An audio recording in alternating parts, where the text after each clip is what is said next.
Why did you choose this topic? Well, I believe that my office should try and explore all of the history of Ansteorra and to elevate voices that have not always been centered in our history. I also, I mentioned earlier that my personal experience with Rapier is very little, and most of that was by watching a good lady from Callantyr who would drive to Ansteorra on a weekly basis to participate in Rapier because it was not allowed in Callantyr at that time. And she and her husband both did this, and he was made a Don significantly before she was. Who was that? Doña Teresa Maria Giovanni. Okay.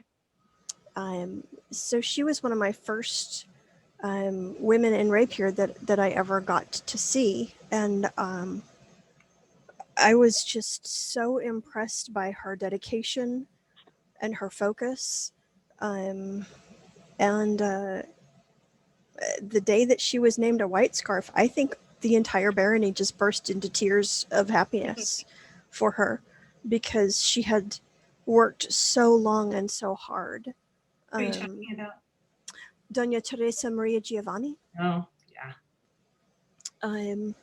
And I had found this scarf at a department store like 2 years prior, and it was embroidered with pearls, and it had this, just very beautiful area of embroidery with rhinestones and pearls, and it had this long fringe, and I just thought it was the prettiest thing ever. And so I bought it right on the spot because I knew someday Teresa's going to be made a white scarf, and I'm going to give this to her. And so I did. And it very much was not her style, but she accepted it very graciously and kindly. But yeah, she was the only female rapier fighter when I started in the SCA in my particular area. And so most of the north, actually. I think she was just about it in the north. Yeah, there just really wasn't a whole lot going on. And she always bore the weight of that with such grace. And it just very much impressed me. And so when I was looking for topics, I decided that this was one that was important to me, and that I think a lot of the SCA culture tends to be focused on heavy fighting. And a lot of our SCA culture and history tends to be focused on, well, King so-and-so reigned 5 times and did all of this stuff. And I wanted to look for other voices that hadn't had their stories heard as clearly. So, long story short, that's why I picked this topic. So.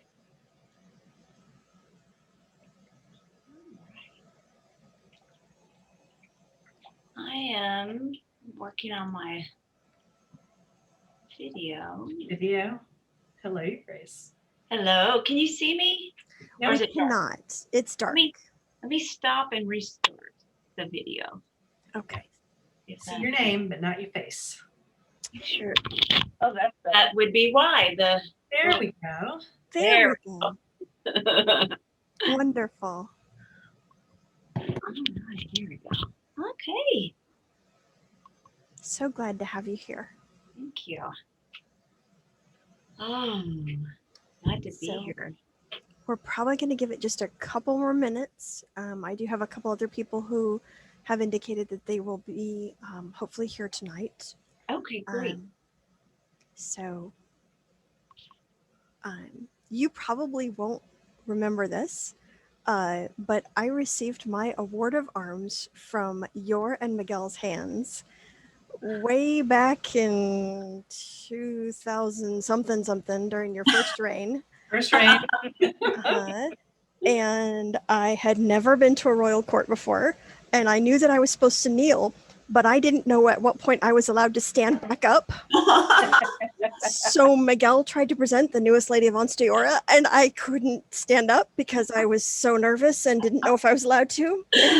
No, hun, it's okay. Stand. And so there's a picture of him with me still kneeling with my head bowed and my hands up here because he's trying to lift me up, and it was, yeah. It was terrible, but they're both very gracious. Oh, That gives me an idea for how people go up to the court when they haven't seen it before. Mm-hmm. So, yeah.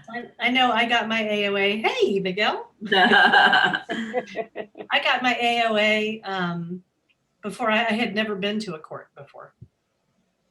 Just, when I started playing in a group that had a mercenary household. And of course, that's the thing. We don't do court. Yeah. So I got called in and I'm like, I'm supposed to bow at some point. No, curtsy, no bow, no. Yeah, I had curtsy and kneeling down, but I really wasn't sure what else. Getting to that do. part? Yes. Yeah, the where is not always there. Yeah. Good to see all these wonderful faces. Hello, Miguel. Well, Master Etienne de Saint-Amaranth, shortly after that, he was in North Keep at the time, started doing a what to do in court class. We Yeah. have one of those. She's currently the dragon, the kingdom herald, but she's been known to do a whole variety of those newcomer classes by walking around various events. So there Yeah, are a that's handful. Yeah, SCA 101 courses are really valuable. I think those of us who've been in for a long time forget that Yeah. you don't just know this stuff. No, you really don't. It's like people So, I okay. Sorry, go ahead. No, it's okay. I just saying I only put on garb for court. This is not court. This is just an informal fireside chat. I started these just about a year ago when the pandemic hit to kind of replicate the wonderful experience of sitting around a campfire at night at an event and getting to listen to stories.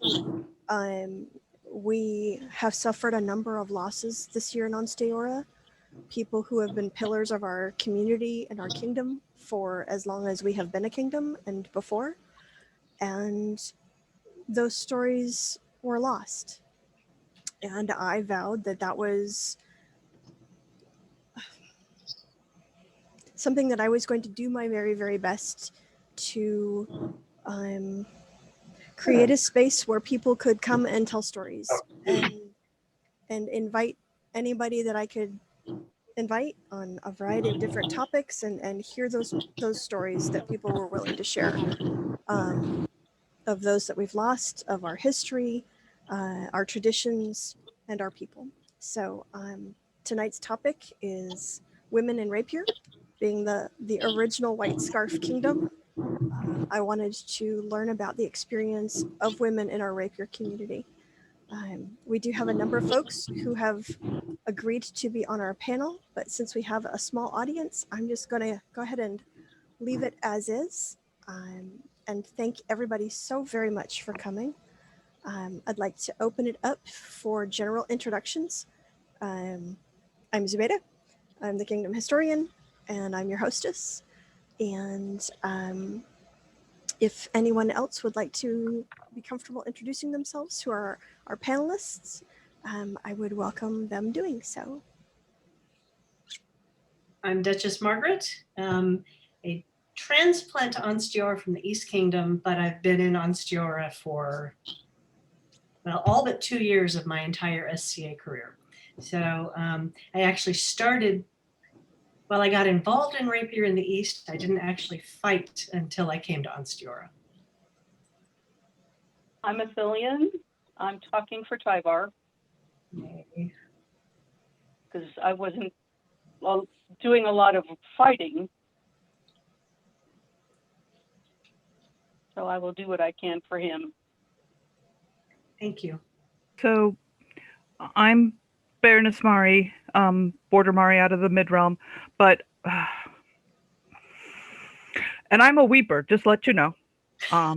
So Yeah, me I'm too. gonna try to get through this and not weep. But I started in Ansteorra a bazillion years ago. Gwenno was still alive. I was Malgwyn's student. Doña Gwenno and Daniolo, and Tyvar and Aethelyan were really formative parts of my husband, John Inchingham, and our outlook on the SCA. I tell people that I've been a mid-realmer for a very long time, like a bazillion, 20 years or more. But you can't really take the Ansteorran out. My only problem with Ansteorra is it's in Texas. I'm from the upper Midwest, and when you guys are starting, it's April. April should not be 80 or 90. But and I have some Aethelyan fighting stories that we still tell. We still sing swashbuckling game up here because John and I love it. That's good. I can't sing anymore, so he has to keep going in. We do. We put together a YouTube list a few months ago, maybe month ago, for somebody. It was Brigitte's was looking for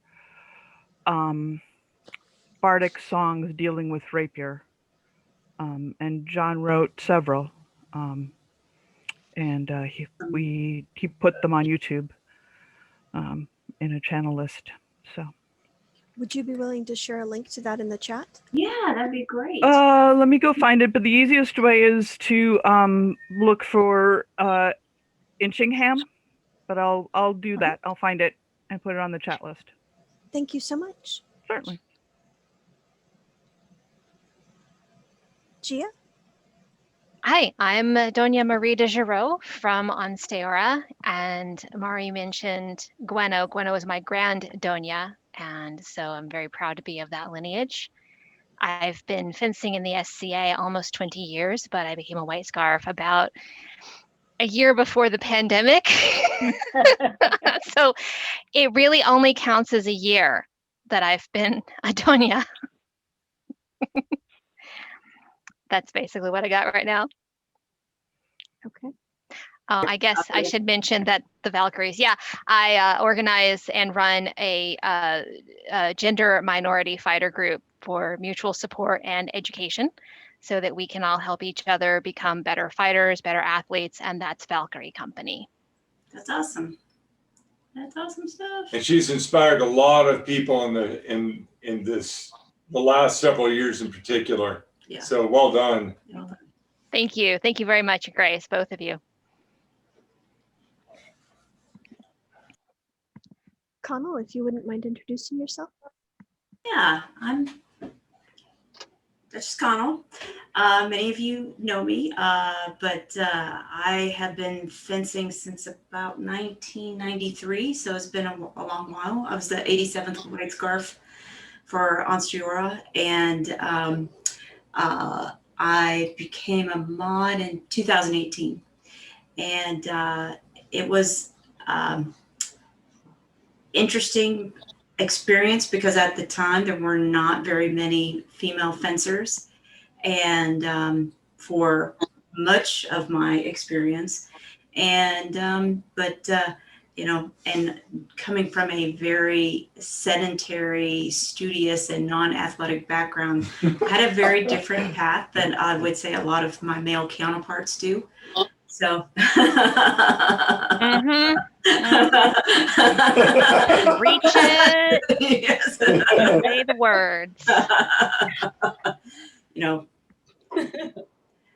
Christmas and summer breaks where, oh, I get to get back to my reading, you know. So that was, yeah. So yes, it was a very, being the whole Rapier aspect has been a very unique experience for me as a human being. So anyway, hello. And now I've back in 2019, I moved to the Uplands. Although I have not gotten to play much SCA out here at all. I think I've not went to 2 events like right before the pandemic, and just been busy with work. But yeah, I agree with you, Maria. If April should not be in the 90s, I really love like having snow until March. That was awesome. April. Oh yeah, we got some in April too, so that was awesome too. Yes. Cheers. Mistress Rhiannon?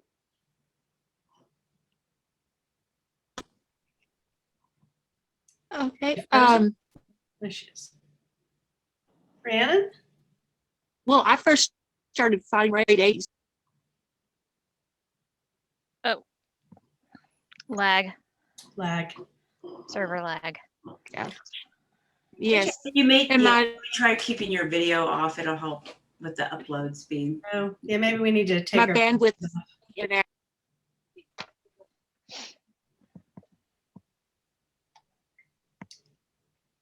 that's a little bit. I've been fighting in Maybe and out everybody- for in my 80s. Was injured and had some other things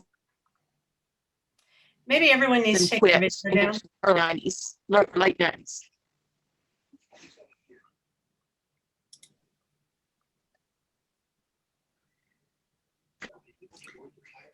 Okay, Rhiannon, we caught about every 4th word there. It's probably my bandwidth. Mhm. We're having a storm here. I'm gonna sit and listen.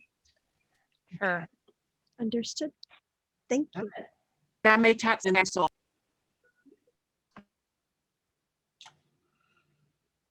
And if you have points that you'd like to make that you're not sure you can make verbally due to bandwidth issues, you're welcome to type them into the chat and I can read them for everyone.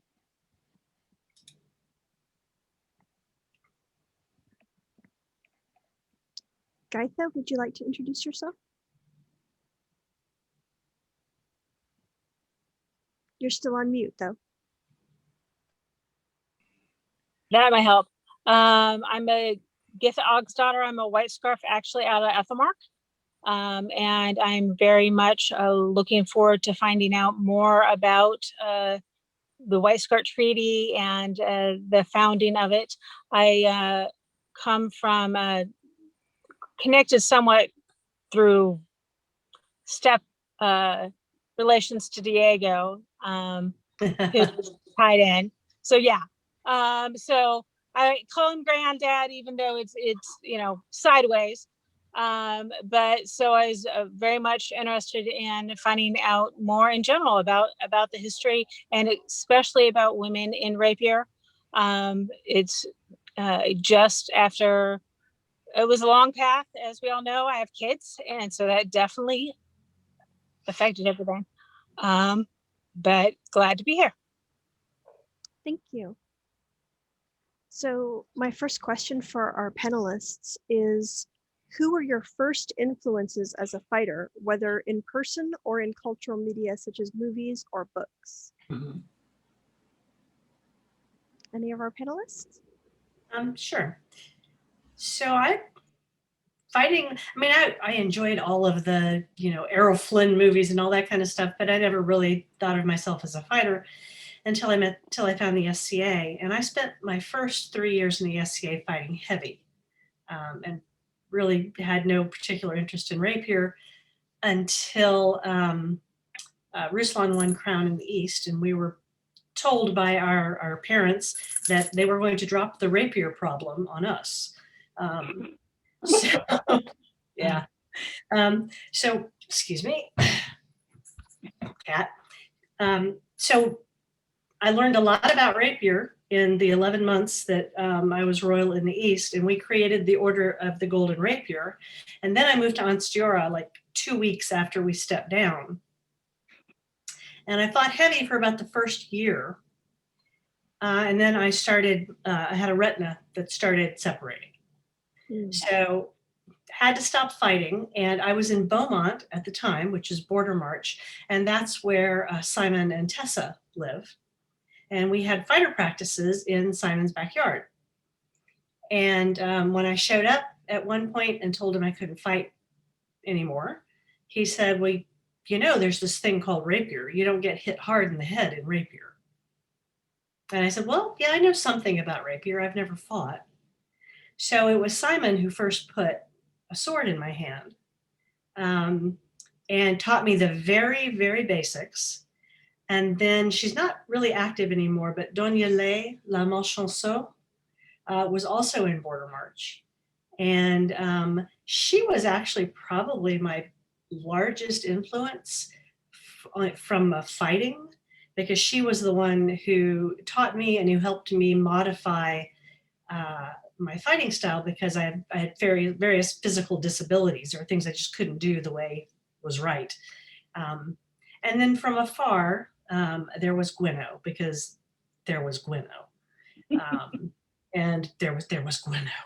And I've never met her to talk with her, but she was a huge influence on Ley and on most of the very few women fighters that there were. So you just heard about Gweno. But really, it was probably Ley, La Malchanceau, that was the biggest influence for my first 3 or 4 years fighting. Thank you.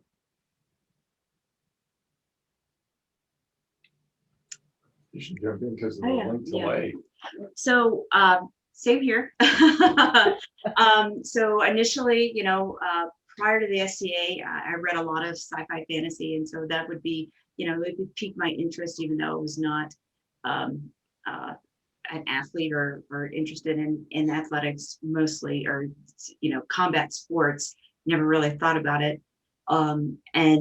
So I'm a huge Tolkien fan. So I remember, I think I was like 7 or 8 years old, watching the cartoon Lord of the Rings.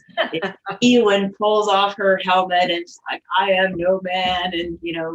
And I just, I remember that now. And I think I was like 8 or 9 years old when I saw that. I just was like, I remember exactly where I was standing and just being like awed, But when I first started fighting in the SCA, much like Margaret, I started fighting heavy. I was not especially good at it, but but I did it.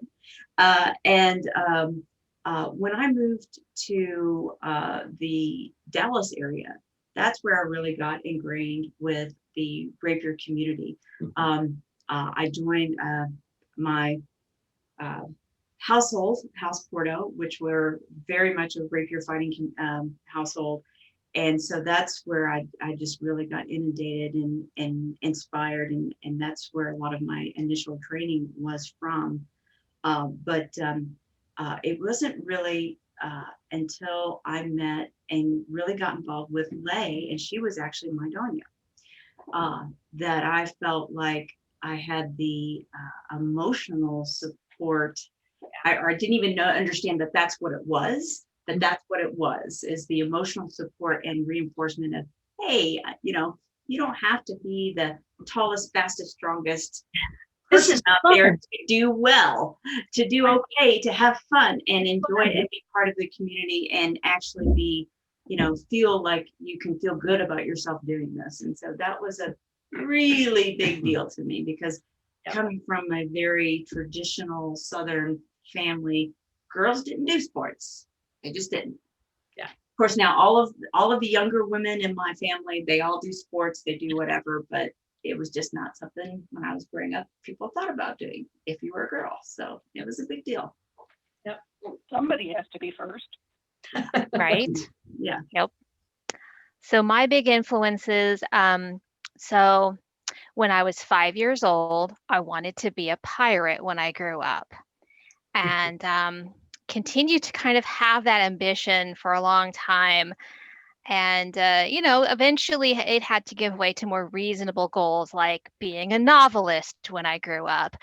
But when I joined the SCA, I joined the SCA under my own steam as a 14-year-old because I was bored and there wasn't much else going on in my area. I belonged to a very small shire called Turris Aquilai. It has since died.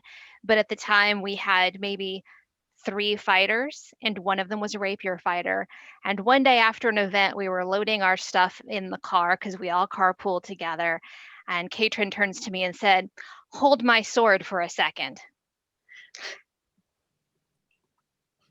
The skies opened and the beam of sunlight came down and it hit the, epee, but it was a sword. And after that, I never looked back. I always wanted to play with swords. It's an epee. Oh, that's, Epee, but you know what? It was a sword. that's awesome. Mary? So I was in graduate school with Malgwyn. Malgwyn and I were at the University of Texas at Austin together. And he invited me to his house. So, except for Aethelyan, I'm older than all of you, at least fighting wise, because we were still fighting with foils. Yeah. And you didn't fight with epes. At least that's what Doña Gweno told me. Gweno said, "Oh, I just don't fight with epes unless I really know the person, because you can get really hurt fighting with epes." But there I was in the front cul-de-sac of the house that Malgwyn was living with at the time, and there was Alden, and they said, "Put on some stuff." And I said, "Okay." And then Alden, there might be a handful of people on this call who know Alden. I Don know him. Alden? Mhm. Yeah.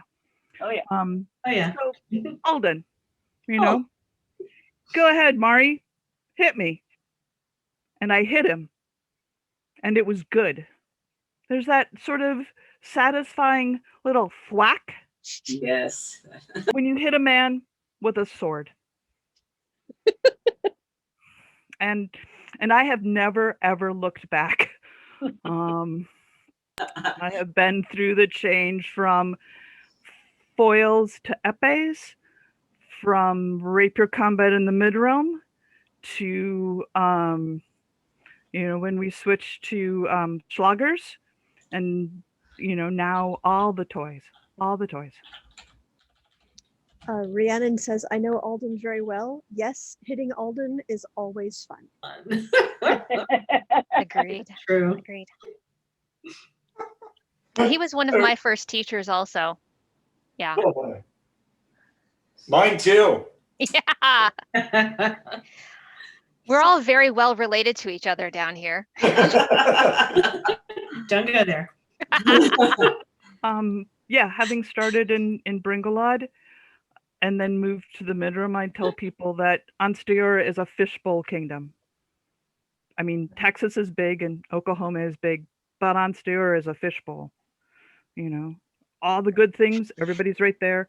All the bad things, the sun beats down on you in the little fishbowl and there's nowhere to hide. Yeah. So. All right, all you people who moved out of Kingdom need not be smug anymore. Thank you.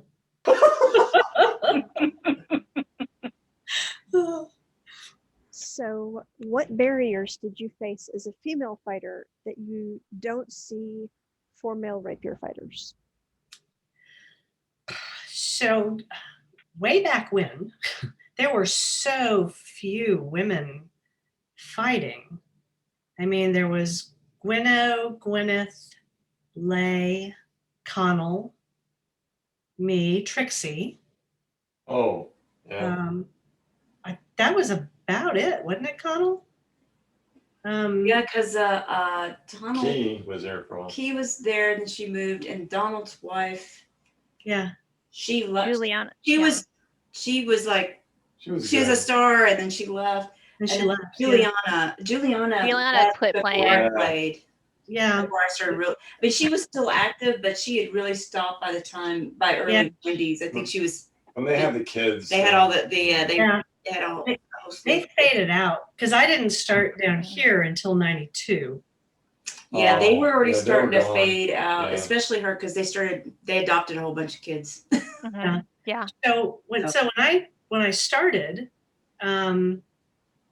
so I was a little bit different because when I started, I was already a countess, and moving into the kingdom down into the border march area, I didn't get a lot of pats on the head and flack because there was a real back then.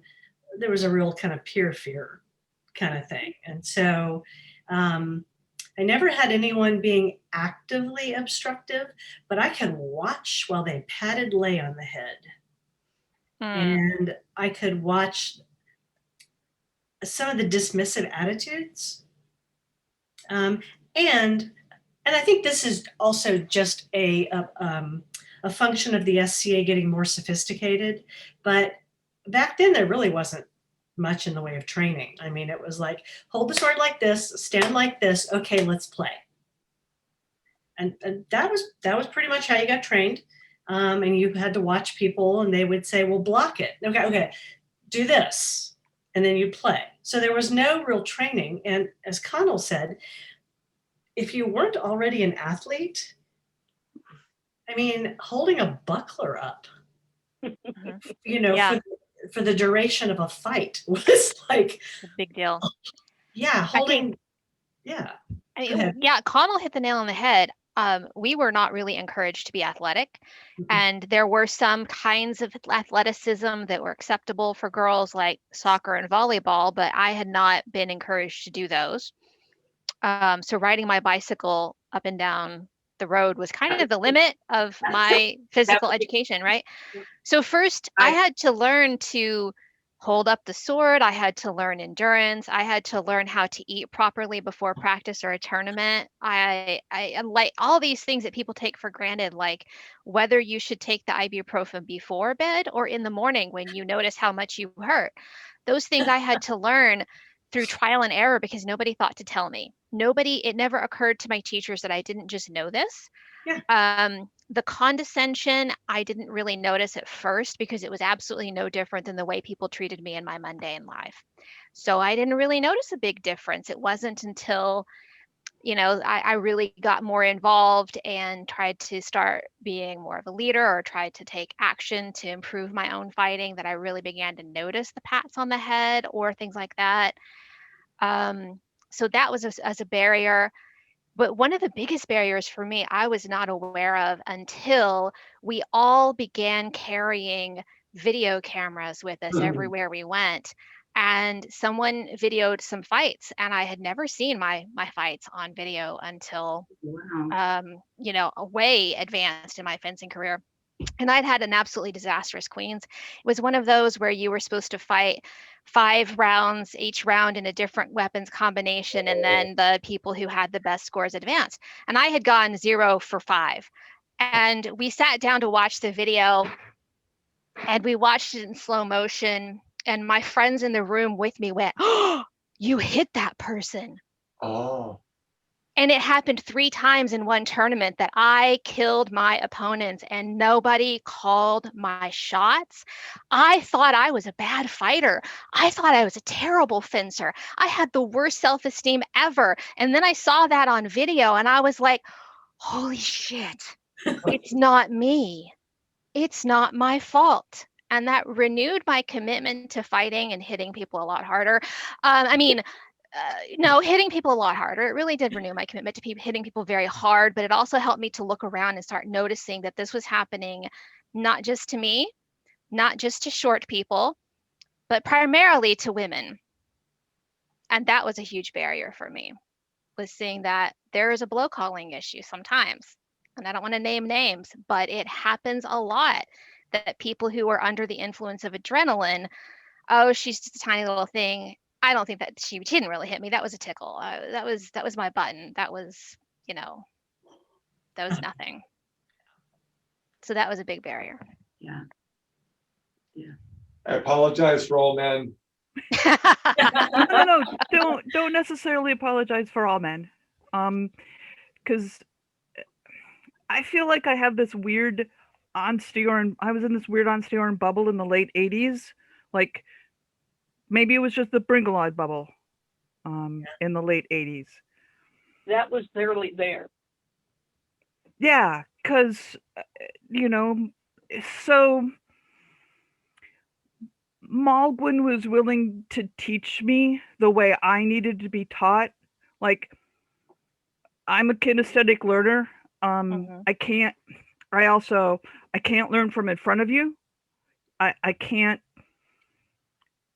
So Malgwyn was willing to put me in his living room, let me close my eyes and move my body with my hands to be where things needed to be. And Tyvar was willing to do that, and Robin was willing to do that. And even if you're not a kinesthetic learner, body awareness is one of those athletic skills that you do not just have unless someone has taught you. And so even if you're a book learner, you think that you are in the right position, but you're not, because you don't have that sense of kinesthetic alignment. You just don't feel it. It's rare. Yeah. I was very fortunate that I fought heavy for 3 or 4 years, because I had a chance to, I mean, there's a lot of skills that transfer, just ask Miguel. So I had a chance to develop that body awareness and the situational awareness, and all of that transferred to Rapier. So I kind of had a little bit of a head start, plus having rank when I moved into Kingdom, that made some of that a little easier. But I mean, training, as in training somebody in the way they needed to be trained, was, yeah, that just didn't happen until kind of more recently. Yeah. I think we lose a lot of potential shining stars. They tend to drop out after about 6 months, because they are not getting instruction that vibes with the way their brains work. And so if you're a kinesthetic learner and you landed in a barony where your teacher is like, well, go home and read Cup of Pharaoh and come back to me in 2 weeks, you're not going to pick up the skills you want, and vice versa. If you're the kind of person that needs something explained to you in detailed words, and you end up in a barony where the teacher just says, well, you just stand here and when it feels right, you throw a shot, you're just not gonna get the, and so we lose a lot of really potentially fantastic people because of the frustration of not being able to understand how to fight, because your teacher can't communicate the way you need to hear. One of the great things that I had, or advantages that I had when I was really like in the mid 2000s and right before I got my white scarf, is Yngve, who's now Ingrid, took over my training. And at the time, I'm going to say Yngve because he was Yngve at that time, but he was a like almost professional level soccer player and had done a lot of coaching, physical coaching of folks, and was really into women's soccer. But really focused on helping female fighters, and myself included. And so at the time, when you were talking about closing your eyes and having someone, that's what I needed. I needed, because I had no body awareness. I was terrible in melees because I had no situational awareness, and so what would happen is, what Ingrid did for me is like, okay, physically hold your blade like this, stand like this, and I really needed that. And that's the thing with like body awareness, is it's basically proprioception. It's an advanced sense of the same things that we use to know if we're standing up straight or looking up or looking down. And it's really easy, if you've not been trained, to lose that. And a great example that happens mundanely is like when people who are flying a plane and they lose their sense of, they can't see anything, and so they lose their sense of up and down. But that's exactly what body awareness is. And having that to the finite, the degree of finesse that you need to do well as an athlete, especially in Rapier, you have to have that honed. And so having someone that was just physically move your hand or your arm or your hip or whatever. That was really, really helpful. And then having the video is super, super helpful. Like I could never, like, I can't tell you how often I had read like about a battle, and I'm like, I might as well just skim through this because I can't even visualize what they're talking about. I have to physically see it. And that's another thing, is I don't visualize well. And so that also is a problem when someone tells me how to do something. It's like, I will probably envision that backwards and sideways in some way, and it will not be, so that makes it really challenging. That's me too. I was lucky again when I started heavy fighting that I was taught how to fight pole arm and all that kind of stuff by a very short master at arms, who, his body type was actually somewhat feminine, and because he was short, his center of gravity was lower, et cetera, et cetera. So we actually understood some of the difference in the body mechanics. And then when I switched to playing with Rapier, Lay was a nurse, and I have since in the last few years had a hip replaced and a knee replaced. But back then, I was very immobile and couldn't hold the stance that everybody said I should hold. So I was fortunate because Lay was there to put her hands on my hips and say, "Can you do this? No. Okay. How about this? Okay. Does it, to help me actually find something that would work for me." Because I can tell you, Ericus and Simon and, the white scarves and the more senior fighters who were in that area just didn't, nothing against them. They just didn't have that. They were very much stand like this, throw a shot like this. And there was no breaking down of the mechanics of it. And if you couldn't do it that way, they were kind of lost as to how to help you find a different way. So, and I don't know that that's even necessarily a male-female thing. But I think it stems from that because we don't get trained as children. Right. It does. Experts, it's documented in psychological education and all of that experts do not have the ability to really remember the processes that you need to automatize in order to become an expert. So if you had to make this an automatic reaction in order to reach expertise, you no longer remember how to teach someone to do the automatic thing. Like I cannot teach someone how to walk if they have never had ankles and knees before in their life. I couldn't explain the process of walking. I would fall on my face even trying to tell you how to walk, but I do it every day. And I'm an expert at walking now. But a toddler has to learn from beginning, and I couldn't explain this process to a toddler. You have to balance, you have to get your toes to dig in. I can't explain that. And that's common for all experts, regardless of gender. But the gender part of it comes in, and that part of that automatic process is the athleticism of knowing when to tighten your quads, knowing when to shift your balance, knowing how to brace your core, knowing what your core even is, holding your sword up with your lats instead of your deltoids. That's not a thing that we know unless we have been athletic.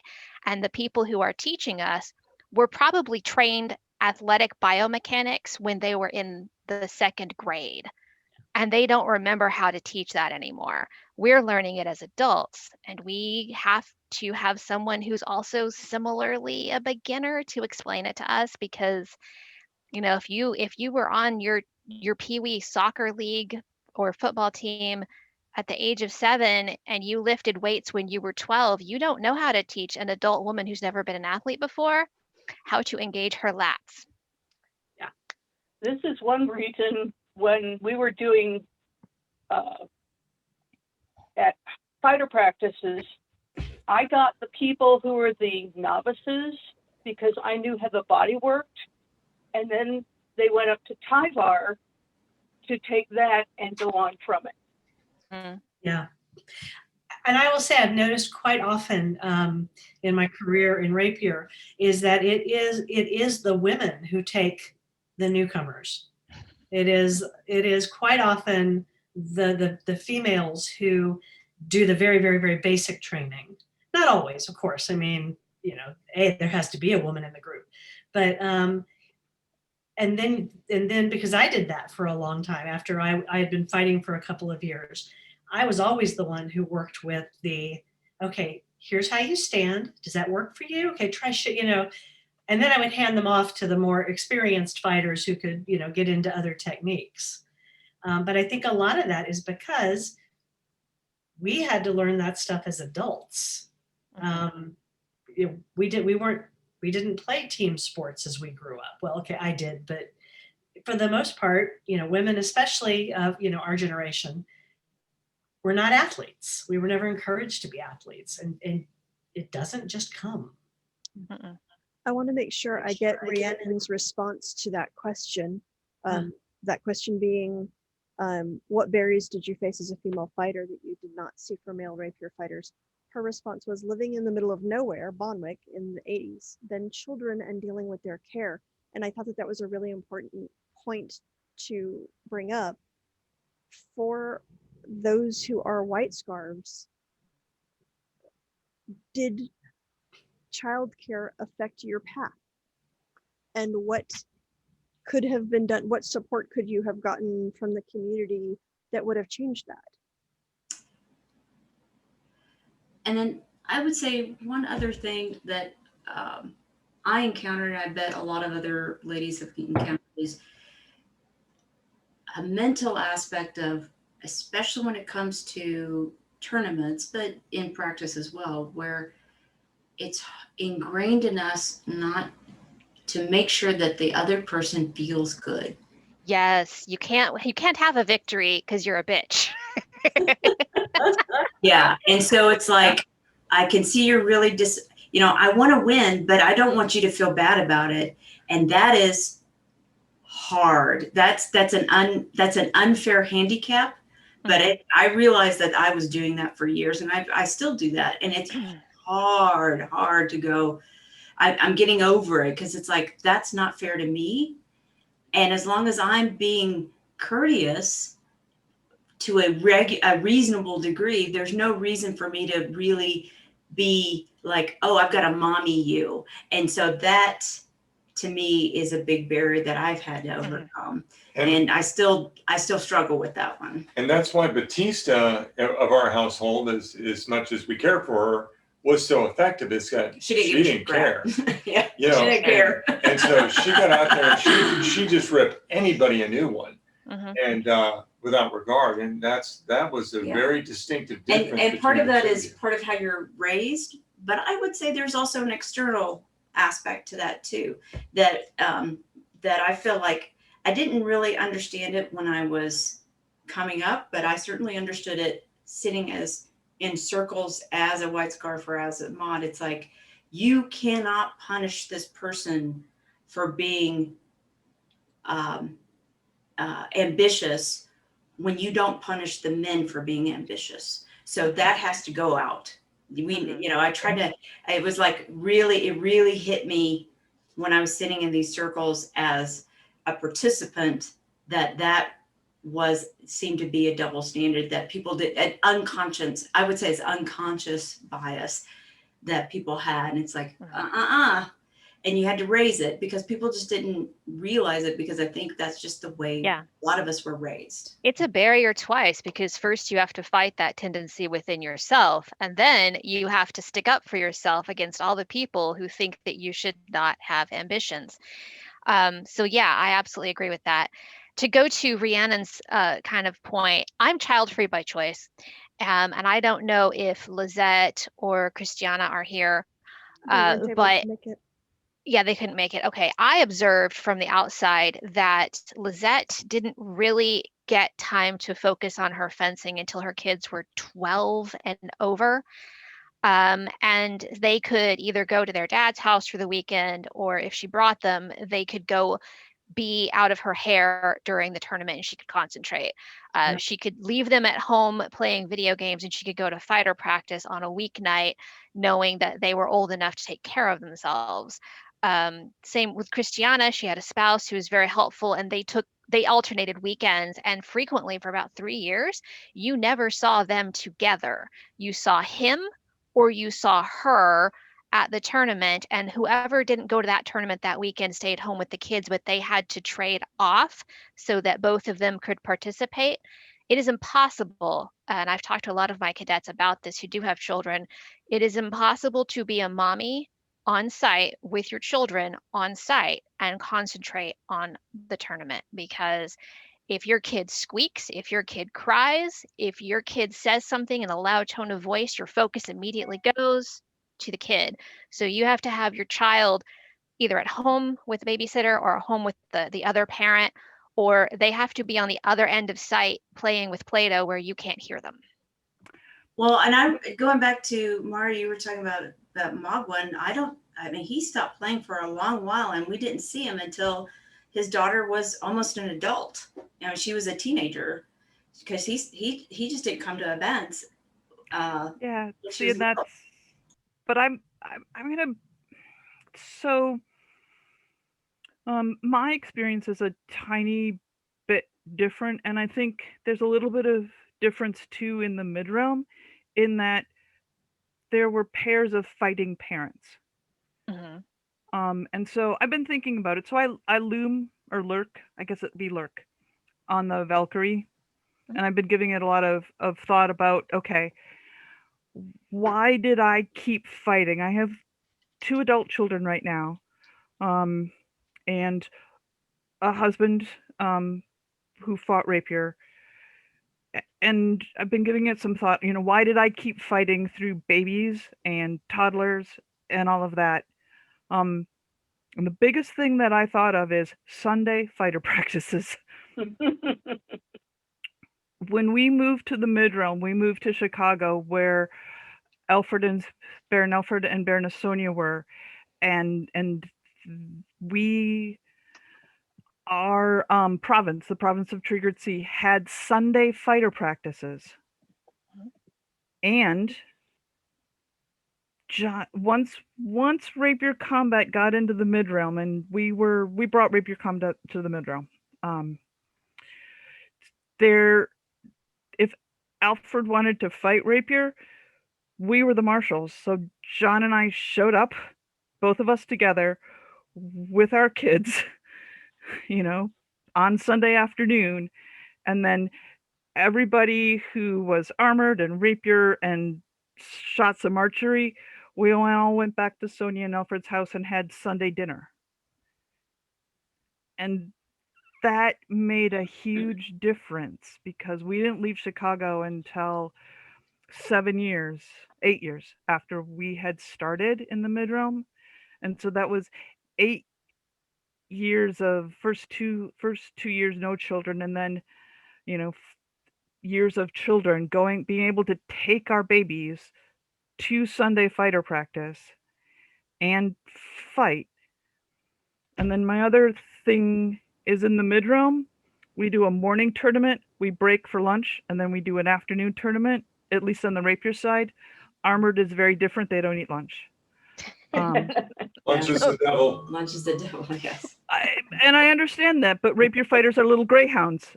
And I don't know about the rest of you, but if I don't eat lunch, I die. And then other people die. But there are a lot of couples who fight Rapier combat in the mid-realm, and I will freely admit that I don't get out to the rest of the world all that much anymore. So I could divide the Rapier tournaments. John could get the morning, and then I could get the afternoon, or I could get the morning and John could get the afternoon. And I saw that with Torkel and Moira and some other people. Now, it helped that I was not the primary parent, so I only listened for the children when John wasn't around. If John was around, I didn't hear them, to be honest with you.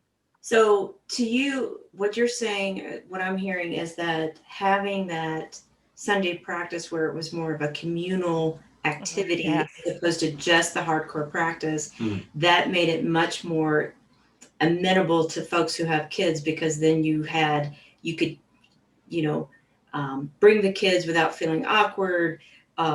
obviously, if they're older, they can play in the park, or Right. and then of course having that support person that, from what I'm hearing, is when that person's on duty, then you could turn your brain off of parent mode and get into the fighting, and you guys would switch duties.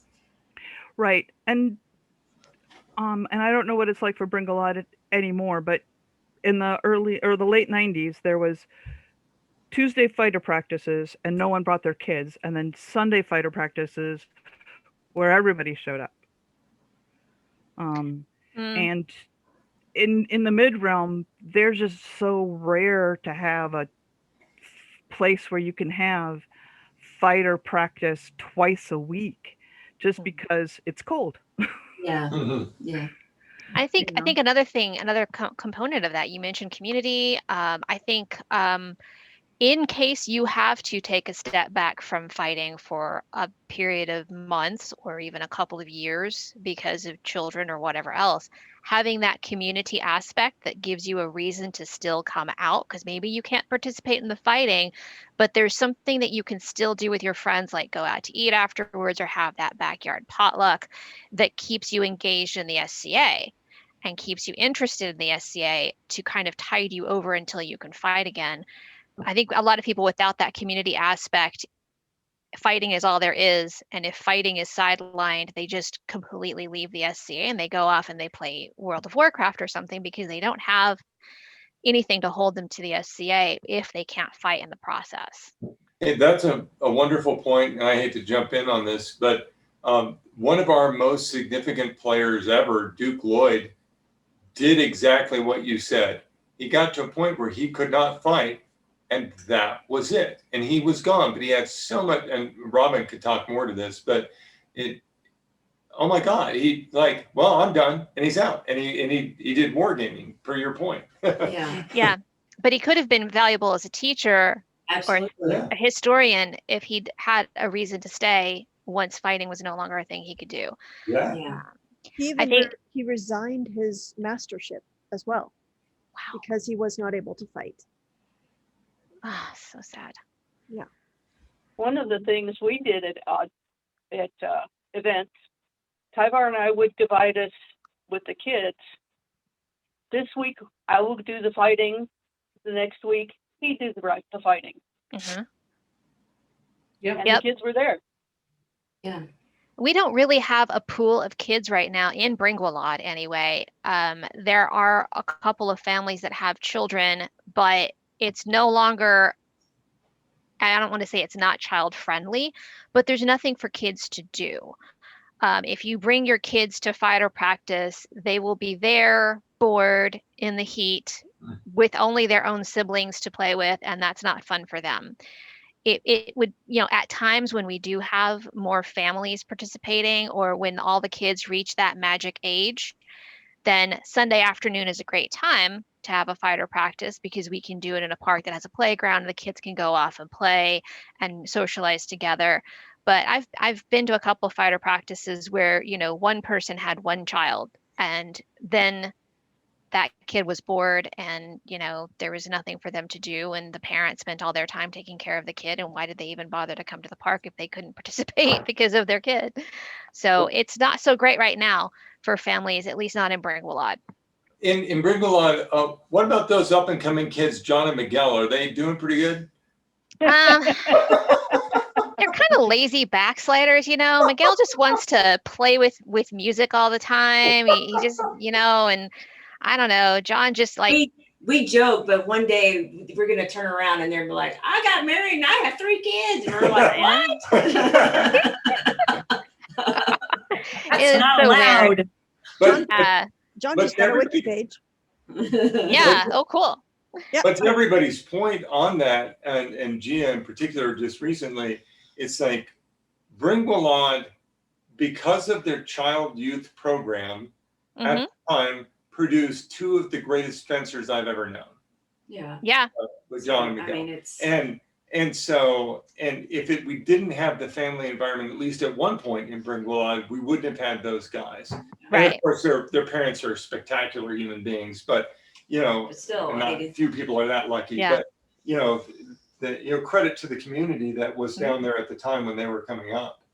Yeah, they reached the SCA at kind of that critical age. They were 12 and 14 when they discovered SCA fencing through their homeschool network, because we had SCA families in that network.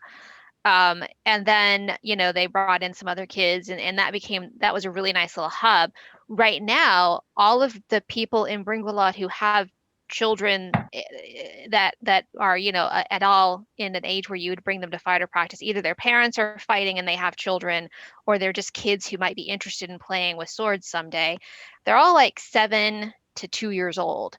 We don't have that important network of 12 to 14-year-old tribe that can go to fighter practice and do youth activities together.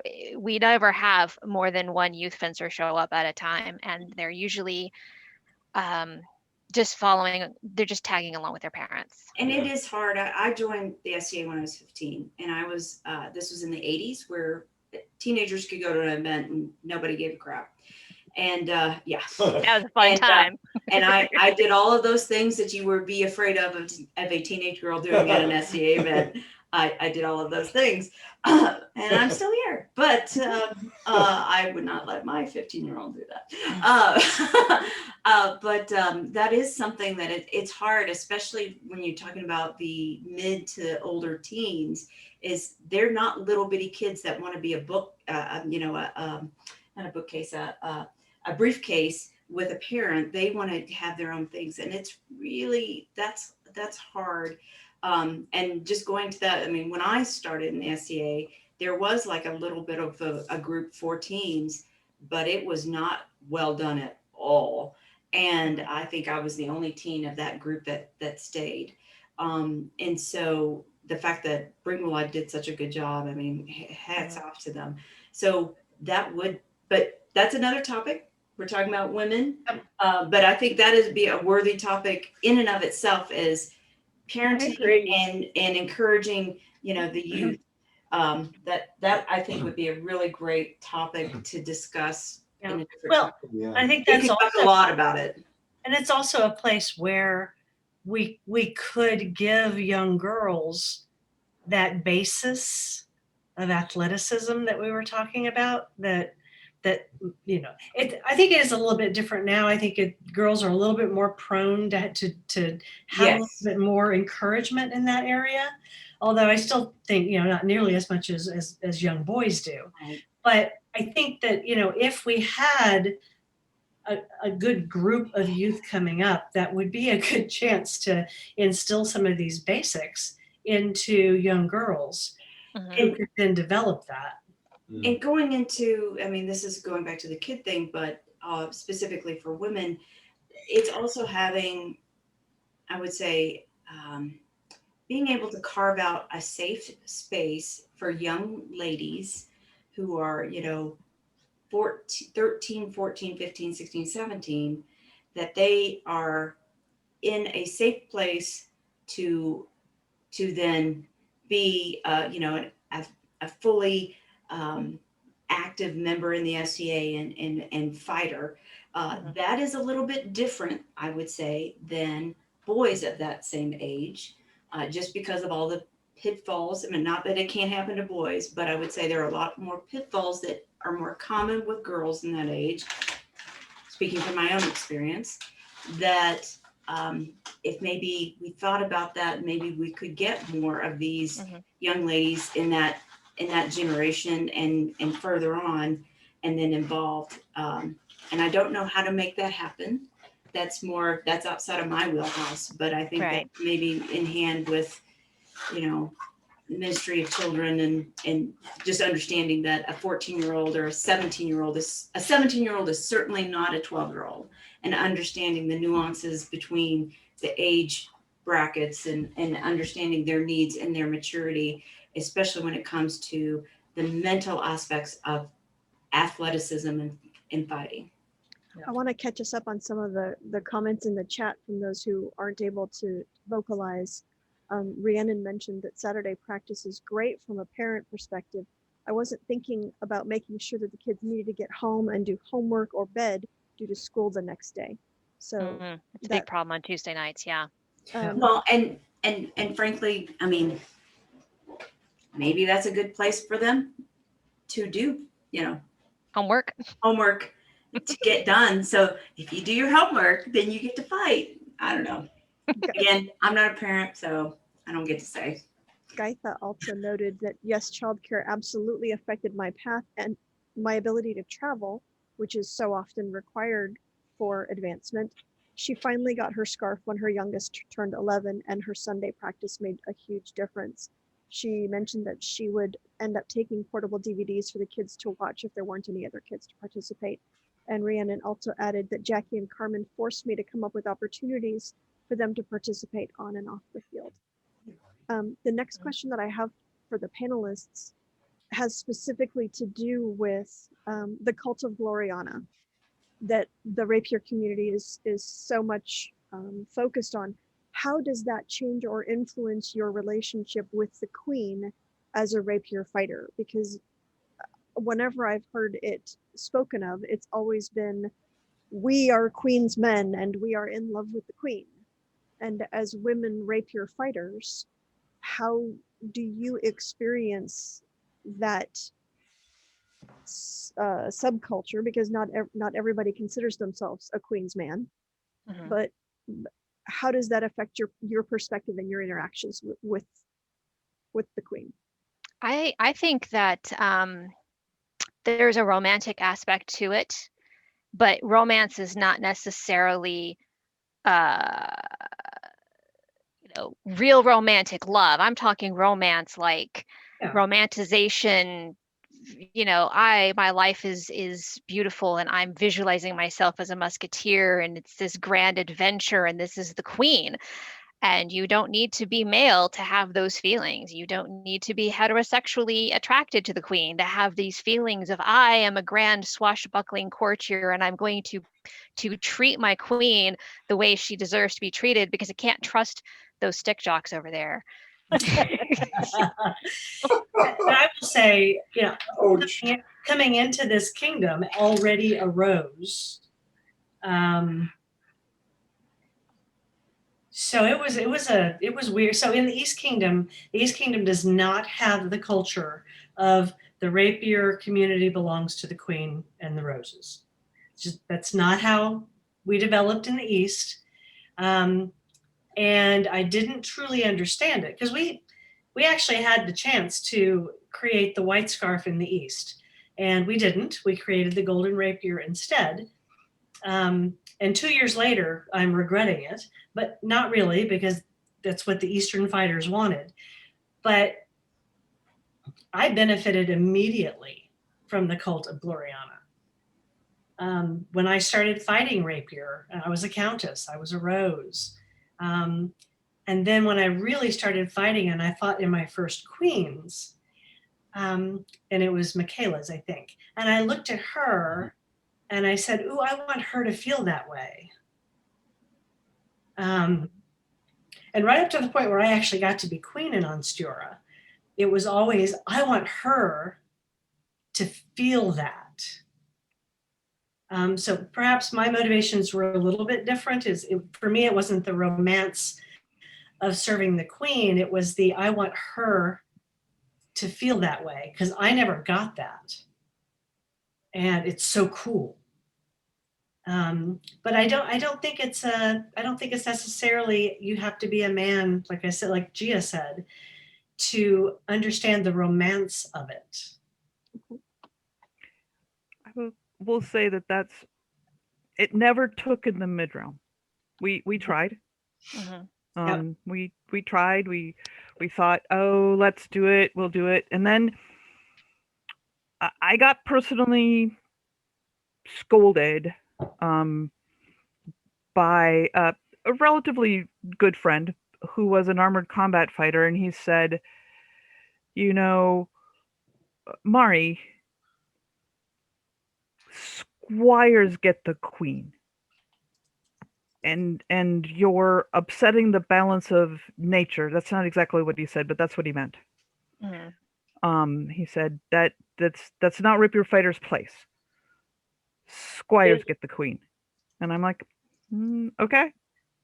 Is Gloriana only in Ansteorra?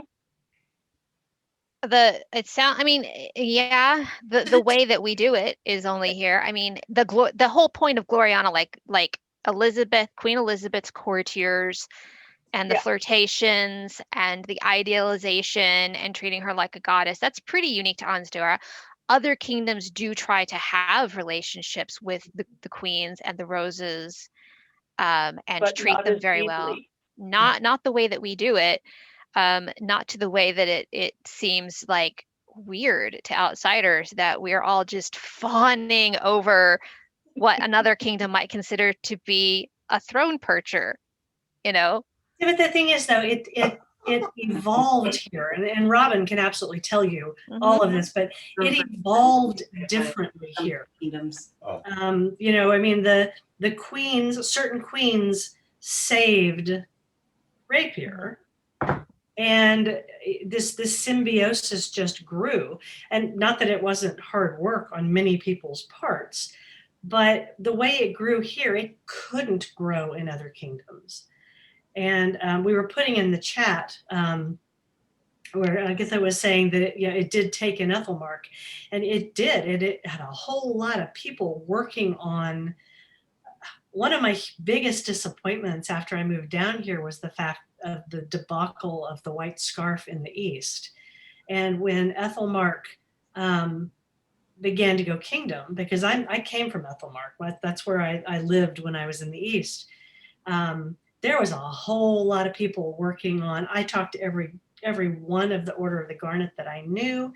I talked to all of my friends who were still in Ethelmark. I know, Robin, you traveled, I think, up there.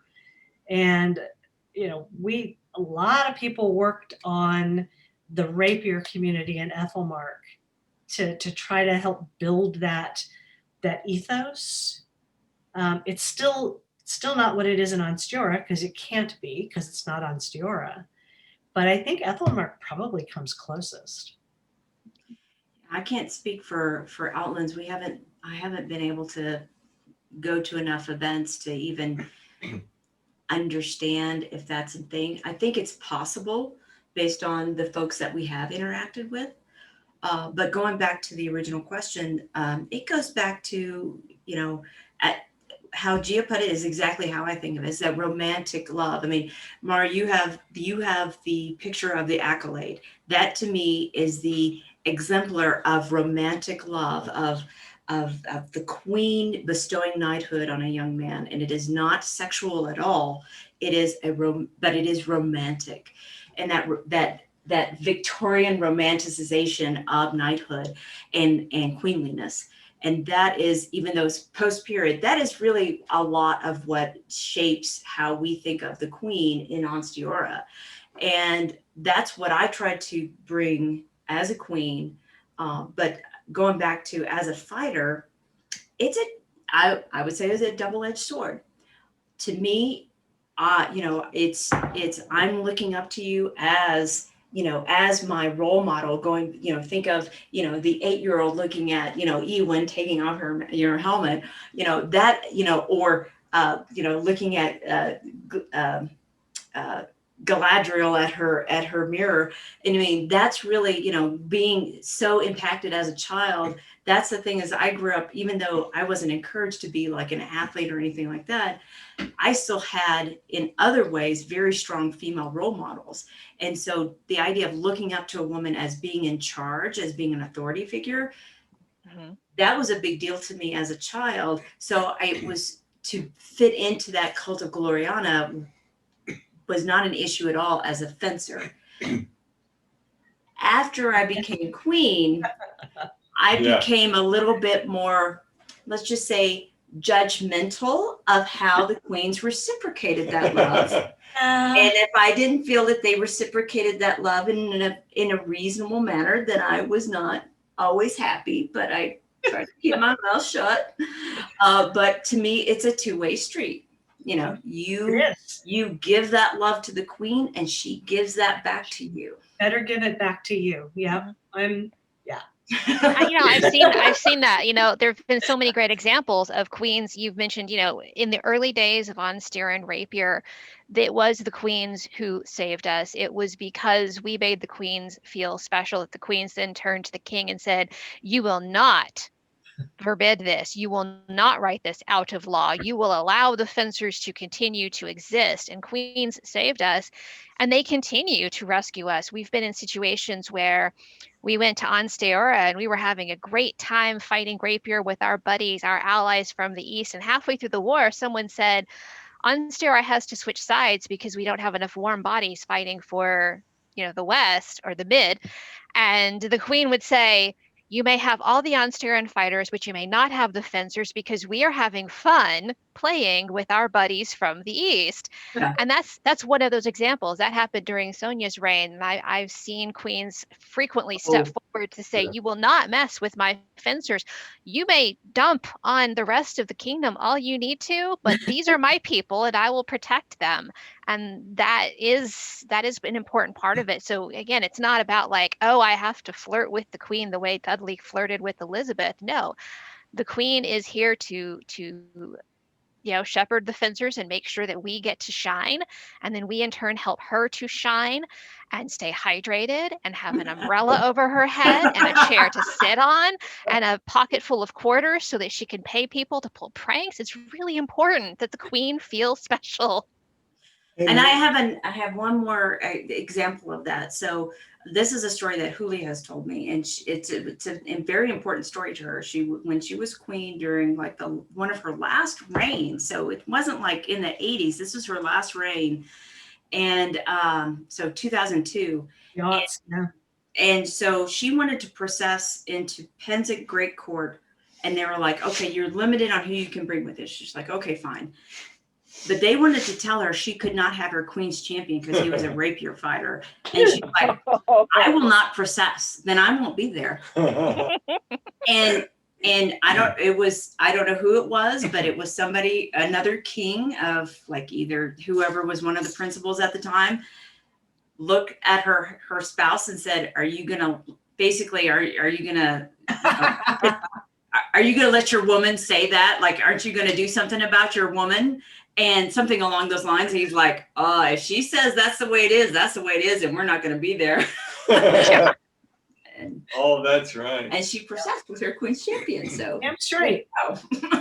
Hey, can I jump in on one of the points Gia made? Do you mind real quick?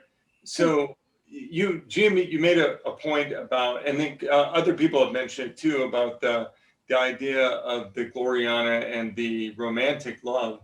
But I've been Queen's champion, a fair amount of times, and to me, it's always been this higher ideal kind of love, and so it's never been a romantic, a sexually romantic. Just we're adults here, right? It's never been a sexually romantic thing at all. But I've absolutely loved every one of the queens that I've been a champion for. Yes. But it is absolutely there on a pedestal, and I'm there to protect that pedestal and whatever that means.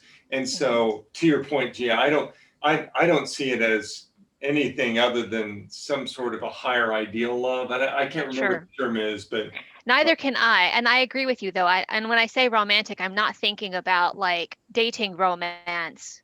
Or sexual romance. I'm thinking about Anne of Green Gables sitting in her window seat, wishing that she could correspond with her favorite author because she just adores her so much. That kind of romanticization of the person. Like, this is not really the person. This is not me hanging out with Crystal. This is the queen, Conall. Yeah.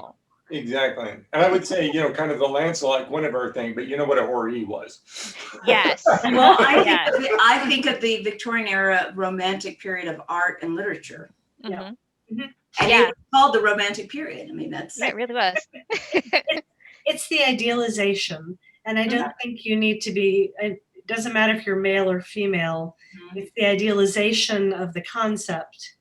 And it gives us rapier fighters, male or female, this a concept to gather around, right? And it's splitting off a little bit now that we have kind of different paths, right? Because not everybody wants to be a white scarf anymore. Some people are going straight for the mod, and they don't want to be a queen's man, and that's fine. But I think the white scarf, at least in Ansteorra, is always going to have that, and male or female. And I'm firmly in that camp. I mean, I'm firmly in the Cult of Gloriana camp because it's fun.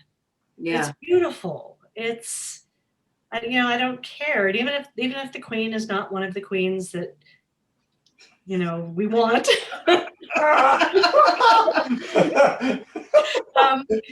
that's okay. It's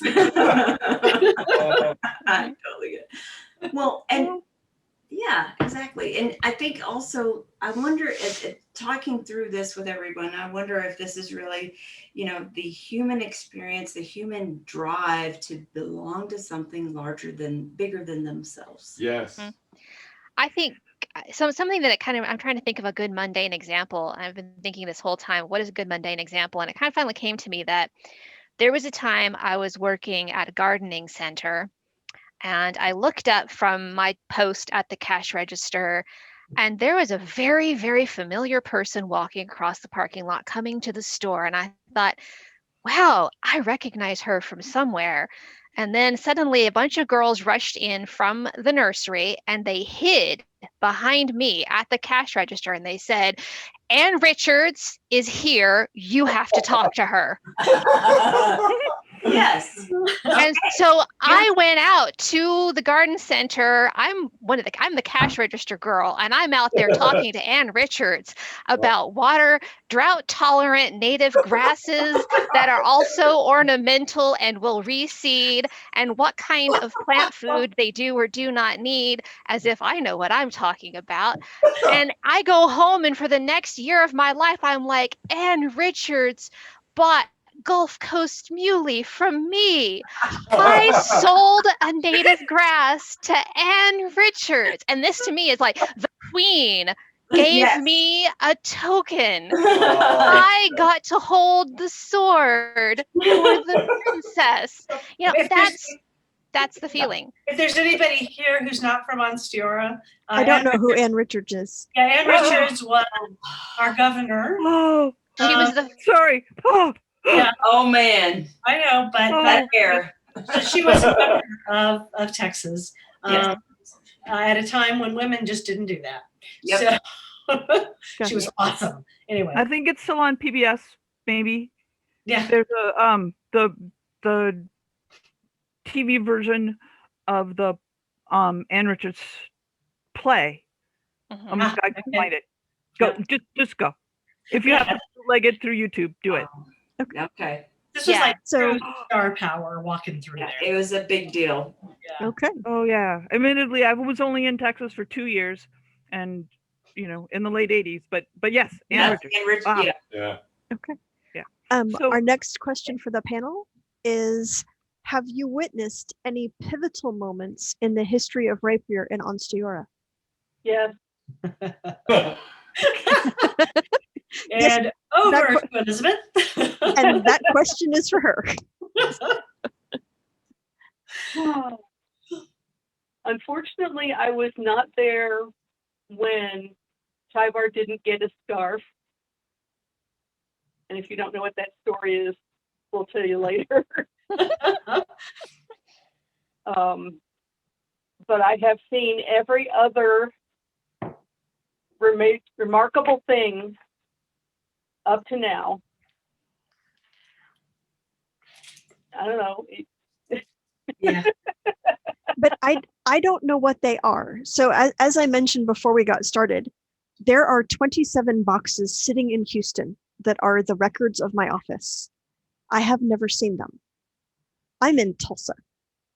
So I only have the tiny little bits and pieces that have been scanned by my predecessor's predecessor. So when people talk about what are the cool moments of Rapier history, I don't know what they are, and I'm the kingdom historian. So that's why I'm having these conversations, is to have people tell me the stories of these moments so I can then document them and put them on the wiki where they're actually readable and preserved and archived, so that when people in the Rapier community talk about, oh yeah, I was totally there when, other people can hear that story and know what the heck they're talking about. Okay. So For a year, I was the historian for Ansteorra. So I know what notes that goes in those boxes. What we need to do is get you and me in the same place, digital, and I can make. Oh, you can't see it. I'm holding up a scanner. Yeah. It's a high capacity color scanner that does double-sided at the same time. And it was my Christmas present. The beta is not messing around here. But I can put the stuff that's around what the part happened. Robin, we've got you in here twice now, and you're starting to echo. Uh-oh. Yeah, I just killed the other one. That should have fixed it. Okay, thank you. Yep. There are people who would be sitting around a table, like Robin, and we put, hard to say, Robin, help me. People who what? They have to get out of the box and put some things that are around to give it scope. Yeah, I feel like there are so many individual small moments that led up to and built into what we are today that would be super valuable. It's like, you know, part of it was, I mean, there's so many pivotal moments in that where you had big pillars of the Rapier community, you know, becoming, you know, experiencing those moments and becoming those pillars. You know, There are. Let me give you a couple of them from way back, because I'll can name some things that nobody here except Aethelyan remembers. Tyvar started the cult of Gloriana just because he'd read about it and thought it would be a cool thing to do. Back when fencing was, did as many as 3 people bring a foil here? Let's have a tourney. I would say that's pivotal.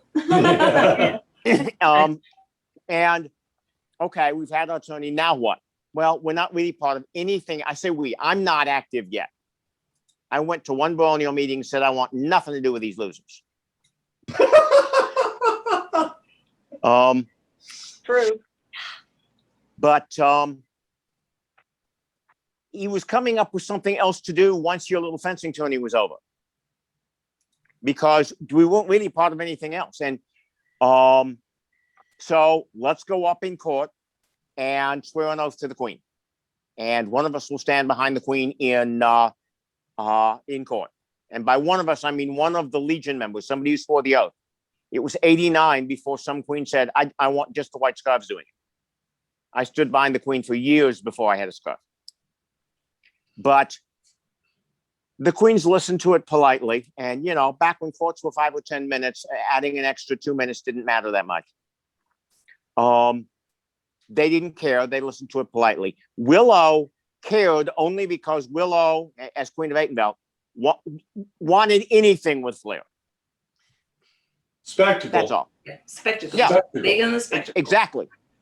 Our second queen, Joycelyn, Yes. hated fencing, did not want fencing in the SCA, thought the SCA was supposed to be medieval and that this is wrong. It's diverting what we're supposed to be doing. Then she became queen. Not long after coronation, I got a call. And she said, Robin, you know how I feel about the fences. Oh, shit. Here it comes. Yes, Your Majesty, I do. She said, but they swore themselves to me at coronation and I owe them something. So we'd like to ask you to run a tournament. We're going to hold an event where there is no heavy weapons. It's just fencing, and the crown will watch every bout. This was an utter shock to me. Huge. I mean, Huge. I'm trying to get my heart started again at this when she adds, and I will name the winner my champion. Wow. Yeah. Like, that was so. And it's worth remembering, this did not grow out of the love between the queen and the fencers. Queen's champion was a queen gritting her teeth. She's going to do somebody right because they swore themselves to her. And it's her job.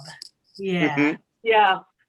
Yep. Then two queens, Kenwith did it next reign, just like Joycelyn did. Primarily, I think, because Kenwith never had an idea in her life, and doing what was done last was easier. No, I am Hope not she gets objecting home to okay. Kenwith. It's okay. I am not objecting to a Okay. traditionalist. Be candid. You can be candid. Yeah, But get a queen who wants she to be- wasn't going to come up with a new idea. She was going to do what was done before. Then the fourth queen came in, and this was the next major revolution. Yeah. Siglinda loved us. She wanted us to be her guys. She's the first one who said, the white scarves are my guys. And by the way, on the subject of the Queen's Man, I want to point out, and this was when somebody corrected me, like 2 or 3 decades later, Doña Gwyneth corrected me because there was a class about what the white scarf is. And I said, we are the Queen's men and the Queen's ladies. We back the Queen. And Gwyneth said, no, we are the Queen's men. Yeah. The Queen's ladies means something else. Yes, yes. It is a separate job entirely and has its own rules. Yeah. I Yes. always go back to the quote from Cher where Cher's mother told her, why can't you just settle down and marry a nice rich man? And Cher said, Mom, I am a rich man. Yes, right. exactly. I am a queen's man. I will correct you on gendered language every other moment in my life, but I'm a queen's man. Mhm.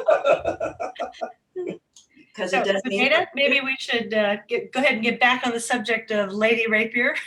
We just did. That's true. We just did. I did that on purpose. But yeah, the queens have you cannot look at the history of the white scarf in Ansteorra or women as white scarves in Ansteorra without looking at the roses and their impact on our community and their Mhm. advocacy for us. Mhm.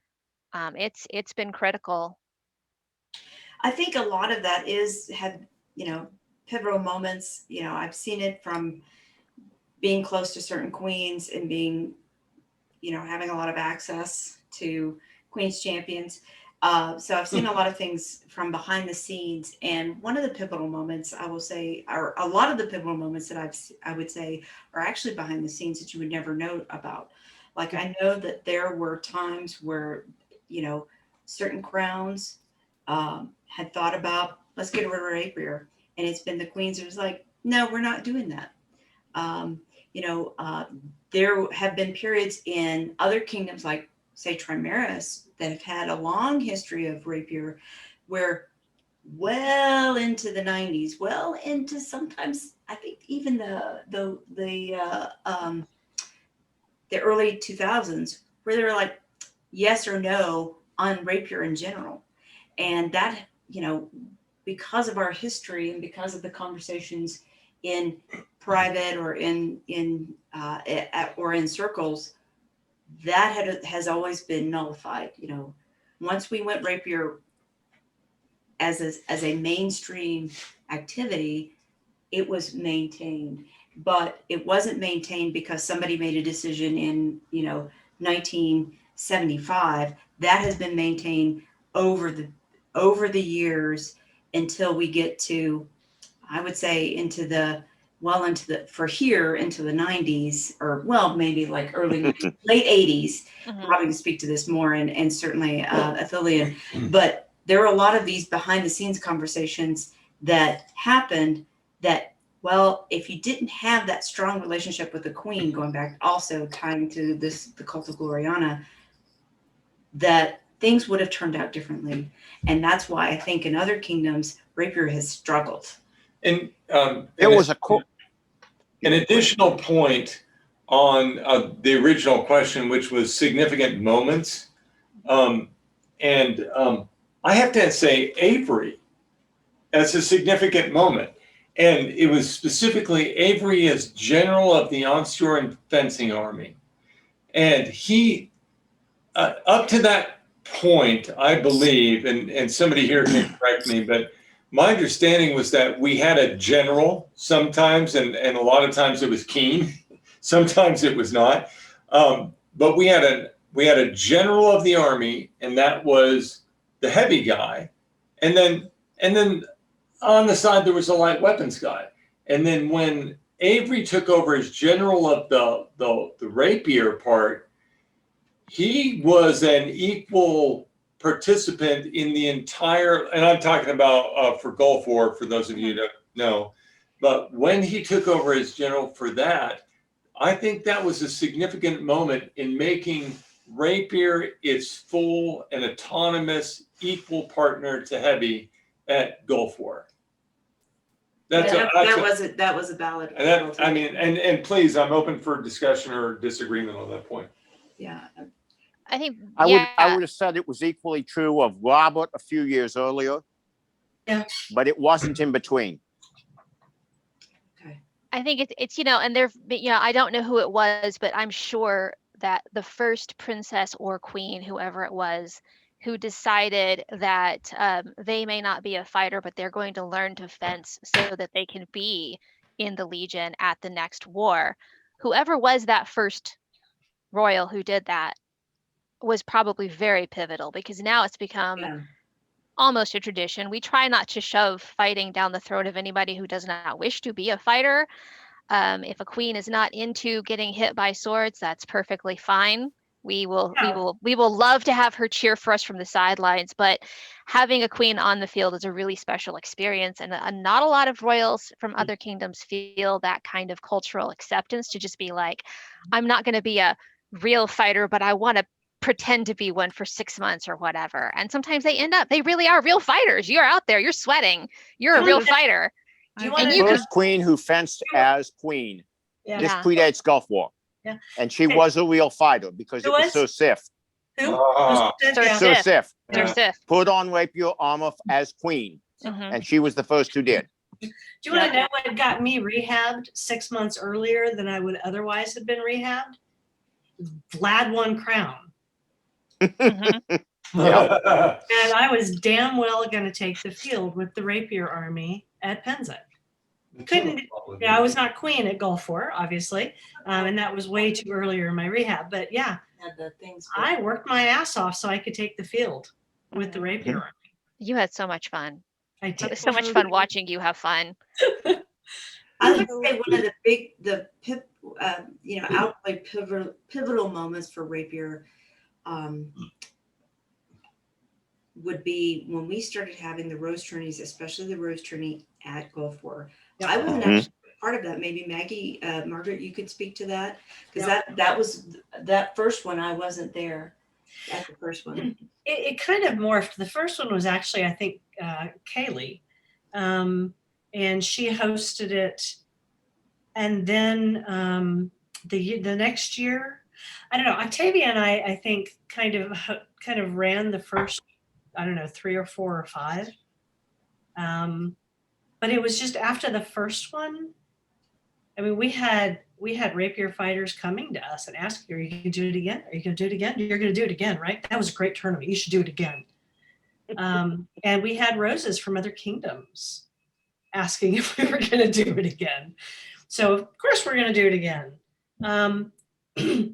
It's Margaret. It's become one of the 2 premier events for folks that are hunting for the biggest trophy in light weapons. Penzance and the Rose Trail. I've never fought in it, but it's like if I get back to fencing, it's on the list because I mean. It's even eluded John Drake, so it's a big one. Yeah, or not even as a trophy, but just as a cultural event. I know going to Penzance as a cadet or as a white scarf, being at Penzance, having people from other kingdoms approach me and be like, "So this is just at Penzance, right? That's not like a normal Saturday in Ansteorra where the roses watch you fight." and give you largesse and feed you. And I'm like, actually, that's kind of how it is at the bigger tournaments. They have a hospitality table and everyone's nice to them and they're nice to all of us and they watch us fight and they cheer for us and they're like, oh, that is so cool.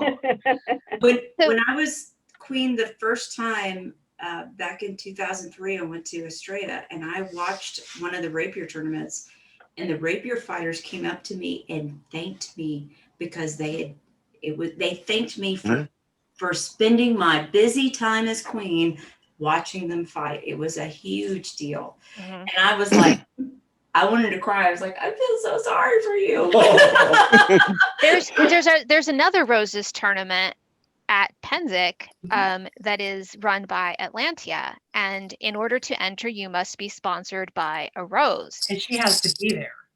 No, she doesn't have to be there, and that's the difference. They will sit there. The list mistresses have a list from the OP of all of the Roses from Atlantia, and if you show up and you're not sponsored, they'll just choose a name from the list and assign it to you, and there you go. So I show up to the tournament and I'm sponsored by the Ansteorran Princess. You know, I was a cadet the first time I went to this tournament, and the Ansteorran Princess sponsored me and then came to the field to watch my fight and then wanted to be introduced to my opponent so she could praise them. Then she wanted to meet their Rose so she could thank their Rose for bringing a fighter for her fighter to fight with. And if they didn't have a Rose there, everyone was like, oh, your Rose didn't come watch you? And so I agree that in some, for other kingdoms, that is pivotal because they just don't get that that experience, and that's I've had experience. I've had conversations with people in other kingdoms that have gone seamlessly from, we wish we could have what you Ansteorrans have, and we shouldn't have to do special things for the queen. Yeah. No, you don't get that. You don't get that without then the other. you don't want what Ansteorrans fencers have. What we have is a job. I want a girlfriend, but I don't want to do anything. Yeah. I don't want to have to pay for that. Anyway, I don't know if this relates to the point, but you were talking about pivotal moments, but I certainly have a changing moment that I would mention. It's like, can I pause you for just a second? Yes. Could I ask you to move a foot closer to your lady wife, because we've been watching your elbow. There we go. Well, it's a very fine elbow, you know. It's stunning elbow, and a little bit of your hair from time to time. All right. And what about so my hairstylist? He's got his COVID haircut here right now. My stylist is in Texas. So, to me, this is significant, and it's not a significant, female fighters event, but you had asked, kind of generally speaking, of significant moments. And the first time I won Queen's Champion was like 7,000 years ago. And when I first won for Julia, it was, you kind of showed up and you stood there for the queen, and that was it. And at court only. At court only, and it was just this kind of nominal thing. You stand up there and you're gone. And as the years progressed, and it got more and more involved. And so the last time that I had done it was a couple of years ago for Sonia, and I woke up before the queen. I met the queen when she walked out of her cabin. I was with her all day long, and I saw her to bed, and then that was it. And so, just from a QC standpoint, I was not alone. John Drake did not leave until I left sight. Yeah. And if we went out to eat afterwards, he did not leave until I left. Yeah. And the role, and so that's a subsection of fencing, or rapier, but that role has dramatically changed over the years. And so if you sign up for Queen's Champion, that is what you do at events from the beginning to the end of the event and sometimes beyond. Yeah, and so I think what's changed is that, sorry, we have a cat that is semi-feral that has decided to be social, and so all she knows how to do is yell. But Hi, okay, I'd like to be pet. we And have she a yells it. very important rule in the Fireside chat, and that is that if children or animals are heard, we must see them. So So yeah, we need to see the kitty. yes, Show us the kitty. Just kidding. We'll show you in a moment. Yeah, she's Yeah. like I said, she's semi-feral and she's not very social, except it's time now she's learning to be social. So that's yelling. Pet me, feed me. so I wanted to It's better share than with, hiding. I wanted to share with folks one of the oldest pieces of information in the historian files that has been scanned that I have found thus far. And it is, bear with me one moment, a letter from Baroness Tessa to the then Queen talking about Queen's Champion. Let me know if you guys can see this. Yep, there it is. Oh, yeah. Very So good. it was written back in 1985 for those who are just on via Carolina. phone. Yeah. Carolina, yes. But it is to Carlana, the Queen for Seamus, and it is from Tessa with regards to educating her as to what is Queen's all about. And so it's Tessa passing along her experience with Queen's Champion. What is it all about? What are the traditions? Washers. And referring to them as swashers. I'll just go ahead and read it for those who are on via phone. With bowing and deep scraping, I am humbly yours. As per your Highness's phone call regarding Queen's Own, I would put upon paper those thoughts which her Highness did ask of me. Queen's is, by tradition in Ansteorra, decided upon by light weapons, rapier combat, swashbuckling, duello, or what name may be given to the art. From some research, we do know that in the 11th century Germany, duels were fought by long pointed dowels having metal thrusting points. The other extreme is 17th century High Renaissance. Many weapons formed between 11th and 17th century may be regarded as swashbuckling or the other terms above. In Ansteorra, Queen's, by tradition, has been the premier event for swashers. There are many swashers who also try, learn, and do heavy combat, as is required by one who aspires to the white scarf. As well, some heavy fighters will consider and take up swash as a second style of fighting, but not all. As well, there are many women in swash who choose swash as an exercise instead of getting into heavy due to personal preferences, since, in general, it appears that broken bones and serious bruises sometimes found in heavy combat are not as frequent in swash. I agree I that can hear her saying this. Oh my God. With her sweet little voice. Oh my goodness. Okay, sorry. it's okay. I agree that a broken blade is certainly as serious or more serious if an injury were to result from it. This is, I believe, why the inspections before fighting must see that a broken number 5 foil thrust 3 times at the armor will not penetrate. In keeping what would most please Her Royal Highness and what stands as tradition in Ansteorra, I would offer these humble suggestions for some possibilities for format of Your Highness's Queen's Own. A combination use of heavy, swash, and a third skill such as chess or archery or heraldry. B, totally banning from the field all epées. C, fight through first blood rather than kill. D, fighting cloak and dagger using only foam daggers. E, live chess game in which the square is won by combat. Please believe me to support whatever plan Your Highness may develop. Thank you for seeking our opinions in Border March. I have spoken with swashers here who have asked me to pass along their appreciation that in Ansteorra there have not been broken bones nor serious injury from swash. Word has come from Squire Lady Mara, who attended Inter-Kingdom and was present in discussion with Your Highness, that Queen's will be a combination of heavy and light. Oh. Might I possibly call Your Highness soon to inquire if a participant in the heavy list might change his armor and also participate in swash and vice versa list? I have the honor to remain Your Highness's devoted servant, Tessa Bordermarch. Wow. Nice. Wow. Wow. That's awesome. Would you like the background? Oh, yeah. Yes. Yeah. Absolutely. Yes. Carlana knew absolutely nothing about fencing. Nothing, zero, not any. Her husband had joined, become Inman Squire, and become a knight. I mean, like that. Yeah.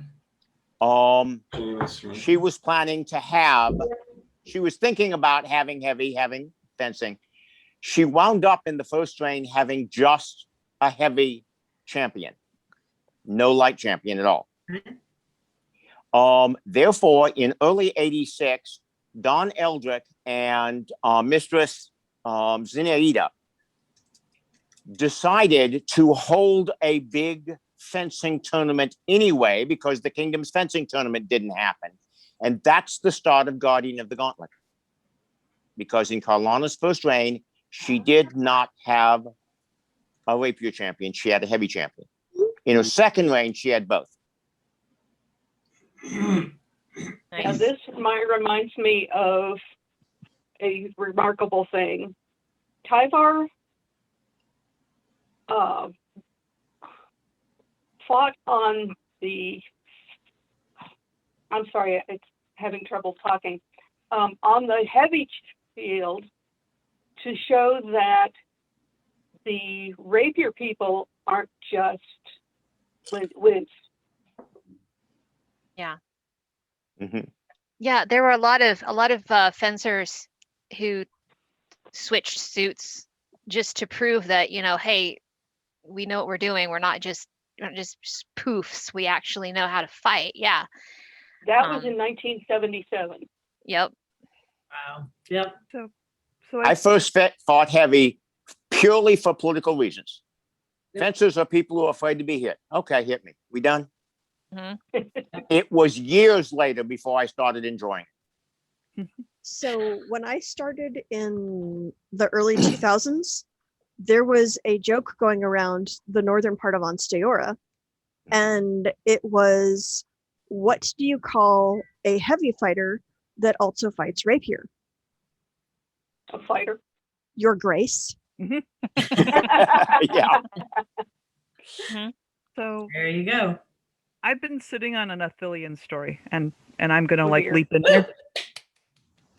So Cian and I left Ansteorra in 1990, and we discovered, oh gosh, you can actually drive from Chicago to Pennsic, and in the days when you could do Pennsic for a long weekend. Right. And so it's before the Midrum had rules. It's before there was really, the East did have rapier, so we could do some pickups and some fighting, and but the East had a very different concept of how fighting should be done. And so we get there, and they're like trying to tell me my skirt length, Oh, and I'm like, And yes, that. I'm like, my skirt's a little, ankle length because I'm a klutz. But Aethelyan fights in a train, and she doesn't trip. and it's beautiful. And I think you should probably let people decide if they can fight in a train or not fight in a train, and don't legislate your skirt length. Yeah. Because Yeah. I could never do it. Yeah. because that gown was from the 13. Yeah. Yeah, 1300s. Yeah. Yeah. And I did- so I was always like, people get to decide. Aethelyan can fight in a train, so don't legislate skirt lengths. So Yeah. we are coming up on the 9 o'clock hour, and if people need to drop off, they are welcome to do so. But I'm having a heck load of fun, so if anybody wants to stick around, I'm totally here for it. You go right ahead. Okay, then I'm going to jump into my next question. What is your favorite no shit there I was rapier story? Oh, okay. I'll do my first one from I transitioned from heavy fighting to rapier. I fought heavy in the East for 2 years and then for a year in Ansteorra before I switched. And as I said, I didn't really get much training. So the first Queen's champion that I fought in, I'm actually not sure whose it was. It would have been in 94 or 95. And I stepped out on the field and I was very nervous. I had 2 things happen at that tournament. And the first thing was, I have no idea who I was fighting, but I got in stance and I saw this beautiful opening and I took a flat snap around.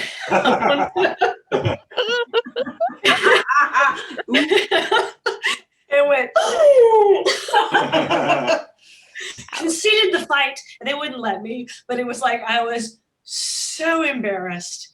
And then 2 rounds later, I met Don Juan, and I killed him, like actually with a rapier shot as opposed to a flat snap. And he did the most massively awesome death in the world, and it was my first kill of a Don in a rapier tournament. And after the embarrassment of 2 rounds prior, it was the most awesome thing to see, you know, Don Juan, who had a name, not just that name, but he had a name, do a massively fabulous death, and everybody looked and knew that I killed him. That was the most awesome thing. And until a drunk driver put an end to my rapier career, that really, really pushed me into getting better because I wanted more of that. Nice. I miss Juan. Mhm. Yeah. Thank you. I was a brand new cadet, and Gwyneth had just given me a scarf like a couple of months earlier, and we went to a tournament out in, I don't know where, in East Texas somewhere. And I was pretty nervous because, you know, I was a brand new cadet and I had just moved back. I had grown up in Ansteorra and then I'd gone to school in Colorado and then I moved back. And so I didn't really know people. Like, you're gone for 3 or 4 years, everyone changes. So I had come back, and in the very first round of this tournament, I get drawn against Don Robin. And I'm just like, well, I'm going to get clobbered. This is the end of my life. So I went to Ran me all over Gwyneth. the field. I went to Gwyneth and I said, I just drew Robin. What am I going to do? And she's like, sometimes he lowers his head and he rushes. Sometimes. And she was totally straight faced. She turns to Trixie and she's like, Trixie, what should Gia do against Don Robin? And she goes, well, you should step to the side I didn't stab him. and stab him. So we went behind the pavilion and we practiced this one technique about 40 times. Good for you. Because I had never drilled a single sidestep ever before. And so then I get on the field and all I remember is lay on, my first incartata, you fell down. And I just stood there like, I wasn't done yet. The fight cannot be over because I just got the adrenaline moment after you fell down. The second time we met in a tournament, though, I feel like part of you remembered that because you would not let me near you. You made me chase you up and down a hill and around corners and in a spiral pattern. And at one point, I think the marshals left the field for their own safety. And they were standing behind the ropes like this. I didn't make you chase me. I'm stood running the hell away. If you'd stood still and died, I wouldn't have had to chase you. That's fair, Rob. Yes. For killing Margaret. Mm-hmm. But yeah, some of those are the 2 most memorable fights I have, and both involved Robin. Yeah. And no one has ever let me do that in Cartada again in a tournament. Yet. Wow. I would say for me, I've had a lot of interesting moments, but there used to be this event called To Save a Queen, which was a melee event, and it was small teams. So you would have, 10 to 15 folks on a team. And there was a lot of really cool stuff from the first one I went to, but the second one I went to, the second one I went to, we showed up as a team, and they were like, well, because we had really dominated the first one. I kind of suspect that this is the reason. They're like, well, you can't really be your own team. You can't be a team. But you can be traveling swordsmen. It's like, okay, like highwaymen. I was like, okay, so you can't technically win this one. I was like, that's okay. We just want to fight as a team. It'll be fun. So we get out there. Oh, Shay. No. This is different. So, so we come across this other team that I think they're from the north. I don't know, but they're a really large team. They're the largest team, but they're 14 guys or so. Yeah. 14 to 16 guys. Folks, women and men. Yeah.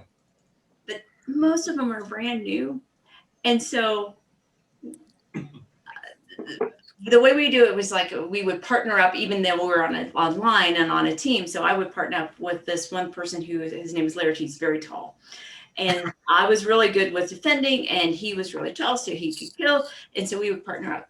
And so, we're on this line, and we're going after this team, and they start making noise when they die. And they're all new, so they die very quickly. But they make a dead at different sounds, and it was like dun dun dun dun dun dun dun. I mean, it was very memorable to me. I was like, Laertes and I just turned to each other and looked at each other. We're like, yes, it was Play the instrument. It was like playing the instrument. But they were all brand new. They were all brand new. In their defense, they were all brand new, but they were told by the person. You'd be very vocal when you die. Vocal when you die, and they were like musically vocal, and it was hilarious. It was awesome. It's awesome. So much fun. Anyway, So in the I never experienced that before. People tell you things, and they don't expect you necessarily to remember. I know people come up to me and say, "Oh, Maire, that was such good advice," and you're wondering, what the heck did I say to them? Yeah. But YOLO. I mean, a bazillion years ago, obviously, said to me, "Maire, you should not be any good. You have no muscle memory, and yet you are." Yes, yes. Yeah. One of the funniest we made him a lion We made because him- of his funny things that he says. Yeah. We did. Go ahead. Yeah, Doña Gweno and Daniolo made, they gave us, John and I, an Ansteorran point of view that, despite the fact that we're mid-realmers now, and have been for a long time. You can fix that. You are Ansteorrans. You are living in the Midrealm. This is true. Expat. My next favorite Rapier story is, when the beloved daughter said, "Hey, Mom, you want to fight on my rose team?" So, That's awesome. yeah, I mean, I'm going to say you probably all know the son-in-law, Cerceto. My daughter is Countess Ines. Oh, I didn't know that, but that is awesome. That's awesome. Yeah. And that's one of the things. It would have been John and mine first Gulf Wars, and I would have gotten to fight a second time for the beloved daughter, but things happened. Yeah. So That's awesome. Oh, that's so sweet. That is very cool. Conall, what year did you get your white scarf? 2006. So you two squared off. This is my no shit, there I was Rapier story, and I don't fight. But I used to go to every event and take lots and lots and lots of pictures. And in 2006, you both were in the final round of the Rapier tournament for the Barony of Namron. Oh, yes, I remember that. And I have a whole bunch of pictures from it. Oh, I would love to see them. I would be happy to send them to you. I have very. Put them on Facebook. Let everybody see them. Let everybody see them. I have that tournament has a very special place in my heart. So I don't know if it will let me try this. I didn't fight, did I? Ooh. At the tournament, that's. Oh, look at that. Wow. Okay, so Oh my gosh. I don't know if I still have them, but because we had a flood, but I kept those gloves. That was the last I think that's one of the last tournaments I fought in those gloves because I got my white scarf in those gloves. I mean, that was I did everything in those gloves and then by the time I fought this tournament, those gloves were really, really sad. And so I was like, I'm never throwing these gloves away. And I kept them. I think I will find them somewhere in a box, but yeah, they're sad, shriveled up little yellow brown gloves now. But I love that was like after that term, it's like, it's mine. I will never throw these gloves away. Yeah, I want Namron in these. She fought beautifully that day. It made a big deal to me. One of the things is. And it's the first time I've ever been the queen of love and beauty. It means a lot to me. I would say that I was the last épée white scarf or épée dawn in Ansteorra. Pretty much right after that, I mean, heavy rapier had been taking off, but right after that is when it was almost a switch to where heavy rapier was the standard. Yeah. And so that was a really big deal for me and a big challenge. And it took me many years to get back to the level that I was at that tournament there that day. It took me many years to get back up to that same level with heavy rapier. Many years. Yeah, when they were switching over from épée to heavy rapier, they're like, oh, that's going to slow Miguel down. And it was like, dude, I fight heavy. It's like, yeah, I'm not a huge guy, but I feel sorry for the small, look at these little wrists. Small people. They're sad. They're very sad. They're just little bones. I'm 6 foot tall and 200 pounds. You know, it's like, it's not really affecting me as much as the 5'6" people and that kind of stuff. And that goes back again to, we never had that kind of conditioning when we were young. Yeah. So it's there's no muscle memory. There's no. Well, it's not just when when people are like, well, the heavy rapier, okay, it's heavy, but it's not that heavy. It's like, have you tried to draw? Fast? Have you tried to sign your name with a 5 pound weight? 5 pound weight doesn't weigh much, but try to sign your name, and that's what you're doing. Yeah.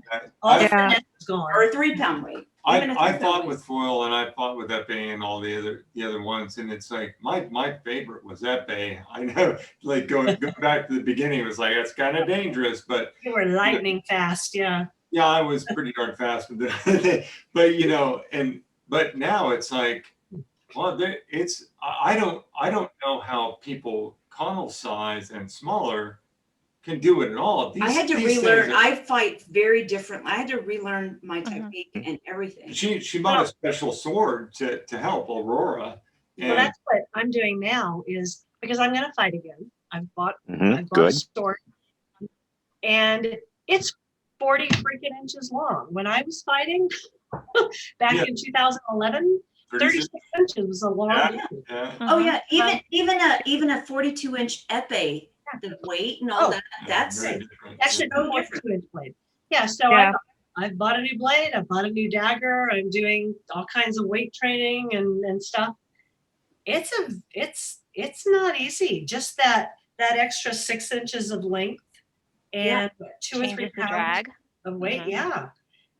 No, we lost a chunk of women mid and beginning fighters when we switched in the mid-realm. Yeah. You know, because it was we got a few of them back, but I know for myself it was the balance. I mean, John and I still own oval schloggers. Yeah. I still have my schloggers. Because the oval schloggers didn't tear up my elbows. See, and for me, it was different in that, yeah, you have to develop muscular strength to move a Del 10 versus an epee, but I felt like it gave me an advantage to be using a heavier blade, because before that, with an epee, someone could beat parry my arm into the next county. And with a Del 10, if they try a beat parry, I can often counter it and put my arm there. And now I'm still on point. But I had to learn that trick of sucking my my shoulder blade back into and throwing my back into the guard. Yeah. You're using your deltoids, whereas with the epee, it's really just your hand. Oh yeah. Sure, it's just your wrist. And so for me, you know, I was a full-time landscaper and spent time shoveling decomposed granite in and out of truck beds the summer before. So it wasn't a big deal. So for me, where it was a big deal is it was in my defense. And so because I was a big time defender with my primary sword. And so when there was a switch over, whether it was male or female, the style of where your primary defense came from switched, where a lot of folks started fighting. Like I was always a epee and dagger fighter, and it was all about, you know, not only the good defense, but you could beat a dagger. Yeah. Whereas when you switched over, especially early on, where the Del 10s were heavy, that became really difficult. And so a lot of other folks started doing, you know, dagger defense. And so, and so that idea or that having that skill set of being able to beat someone's dagger, that was completely taken away.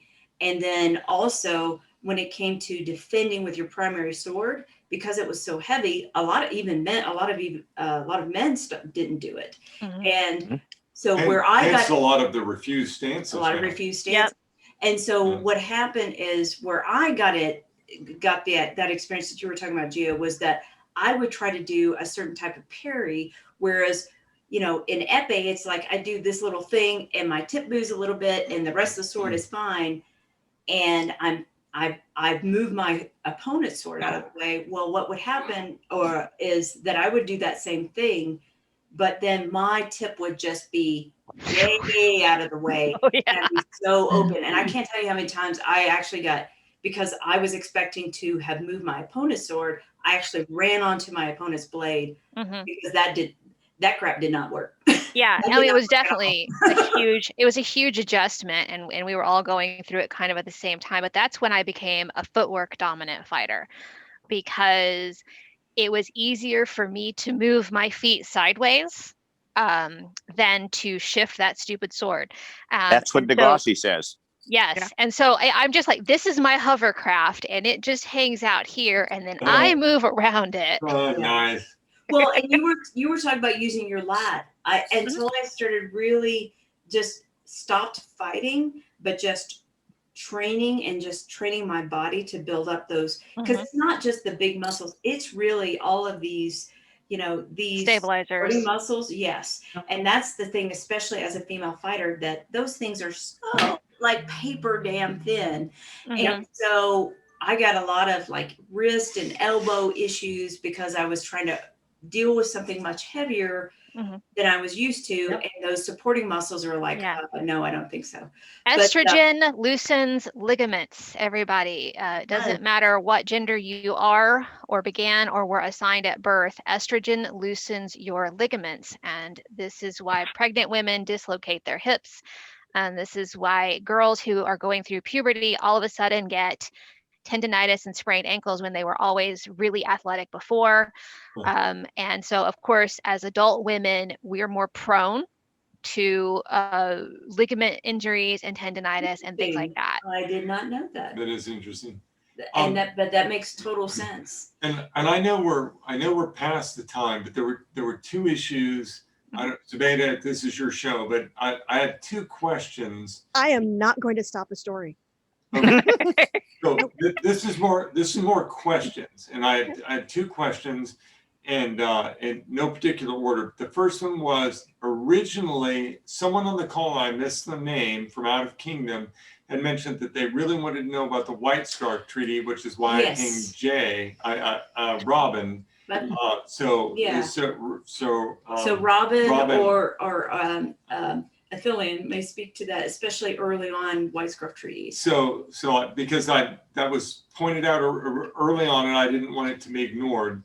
And then the second point was something that Gia said, and you said a lot of really cool things, and I'd like to talk to you for a long time, but honestly, I'm going to mention the second one that I said, and I'm going to throw in the third one because I want to talk to you about that at some point in time.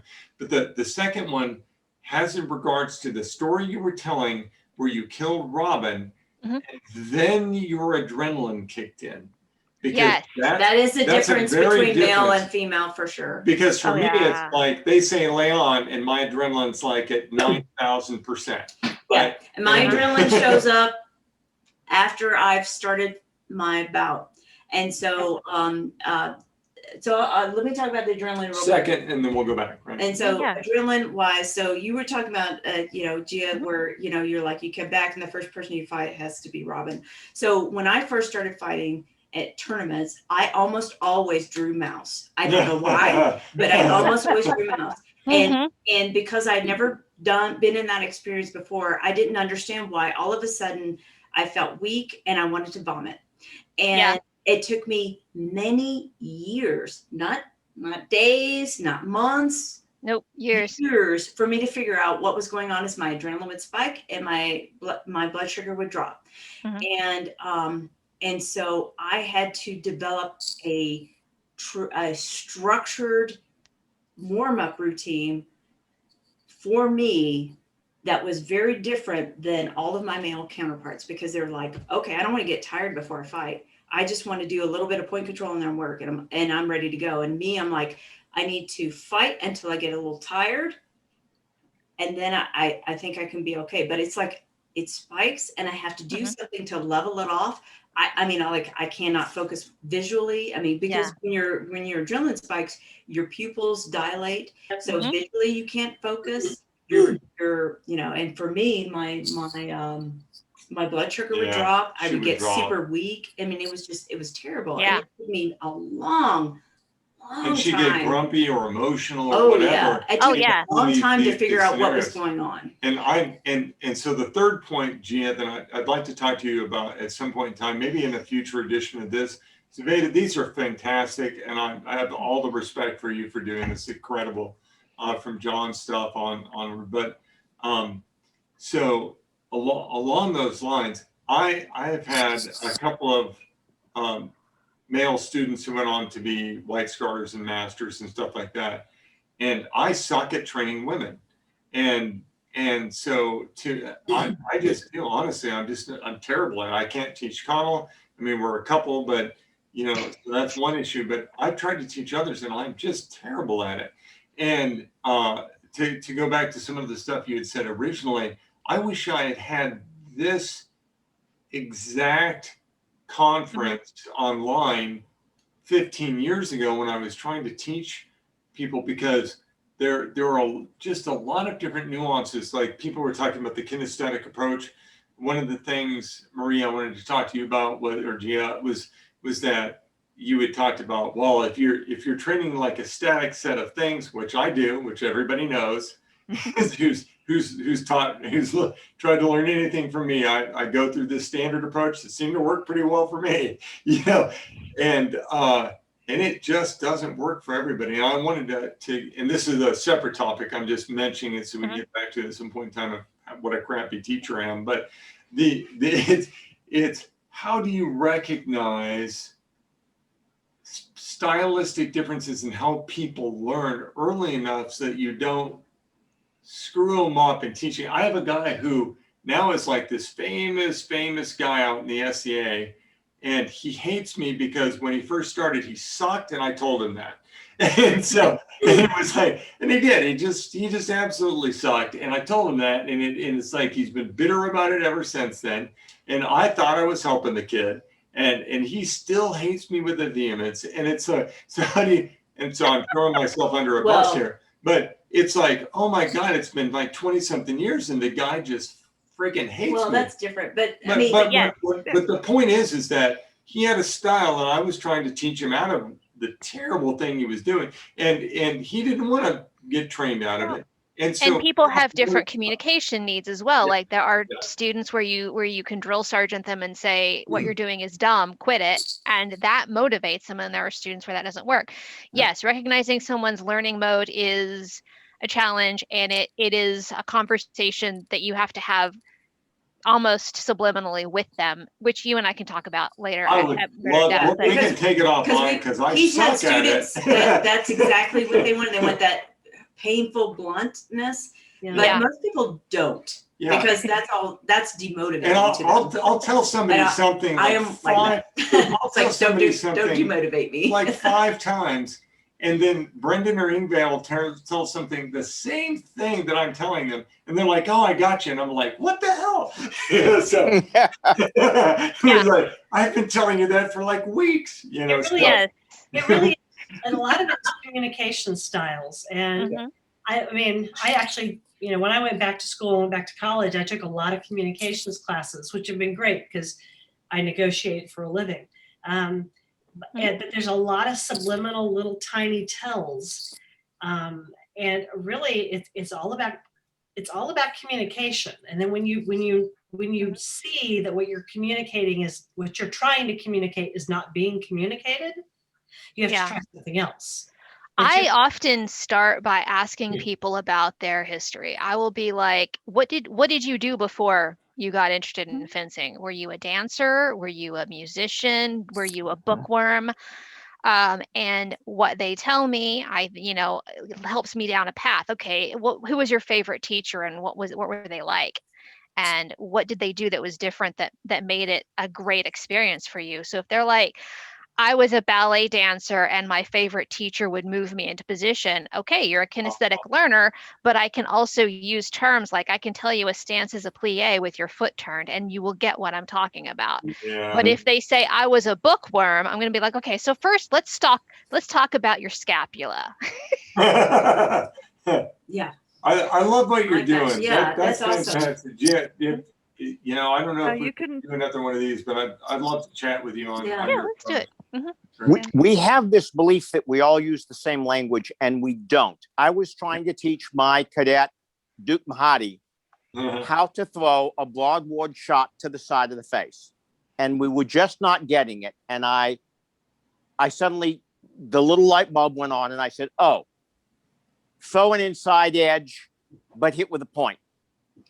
Yeah. He did it perfectly the next time. That's history, background, all of that. I'm going to pause you guys for just a second. It sounded like Elizabeth had. Oh, sure. Elizabeth, were you trying to break in with a comment? No. Okay. I thought I heard your voice for just a second, and I wanted to make sure. Thank you. Please go ahead. And going back to that whole with the communication, the most, and you were talking about Mahadi, the most successful and happy that I've been with training someone is when training Mahadi. And it was, we would pair up, the 3 of us, we would train either, William or Mahadi or whoever would show up to practice. And so, it was just different folks, but it was me, Miguel, and Brendan, and we each have a very different communication style.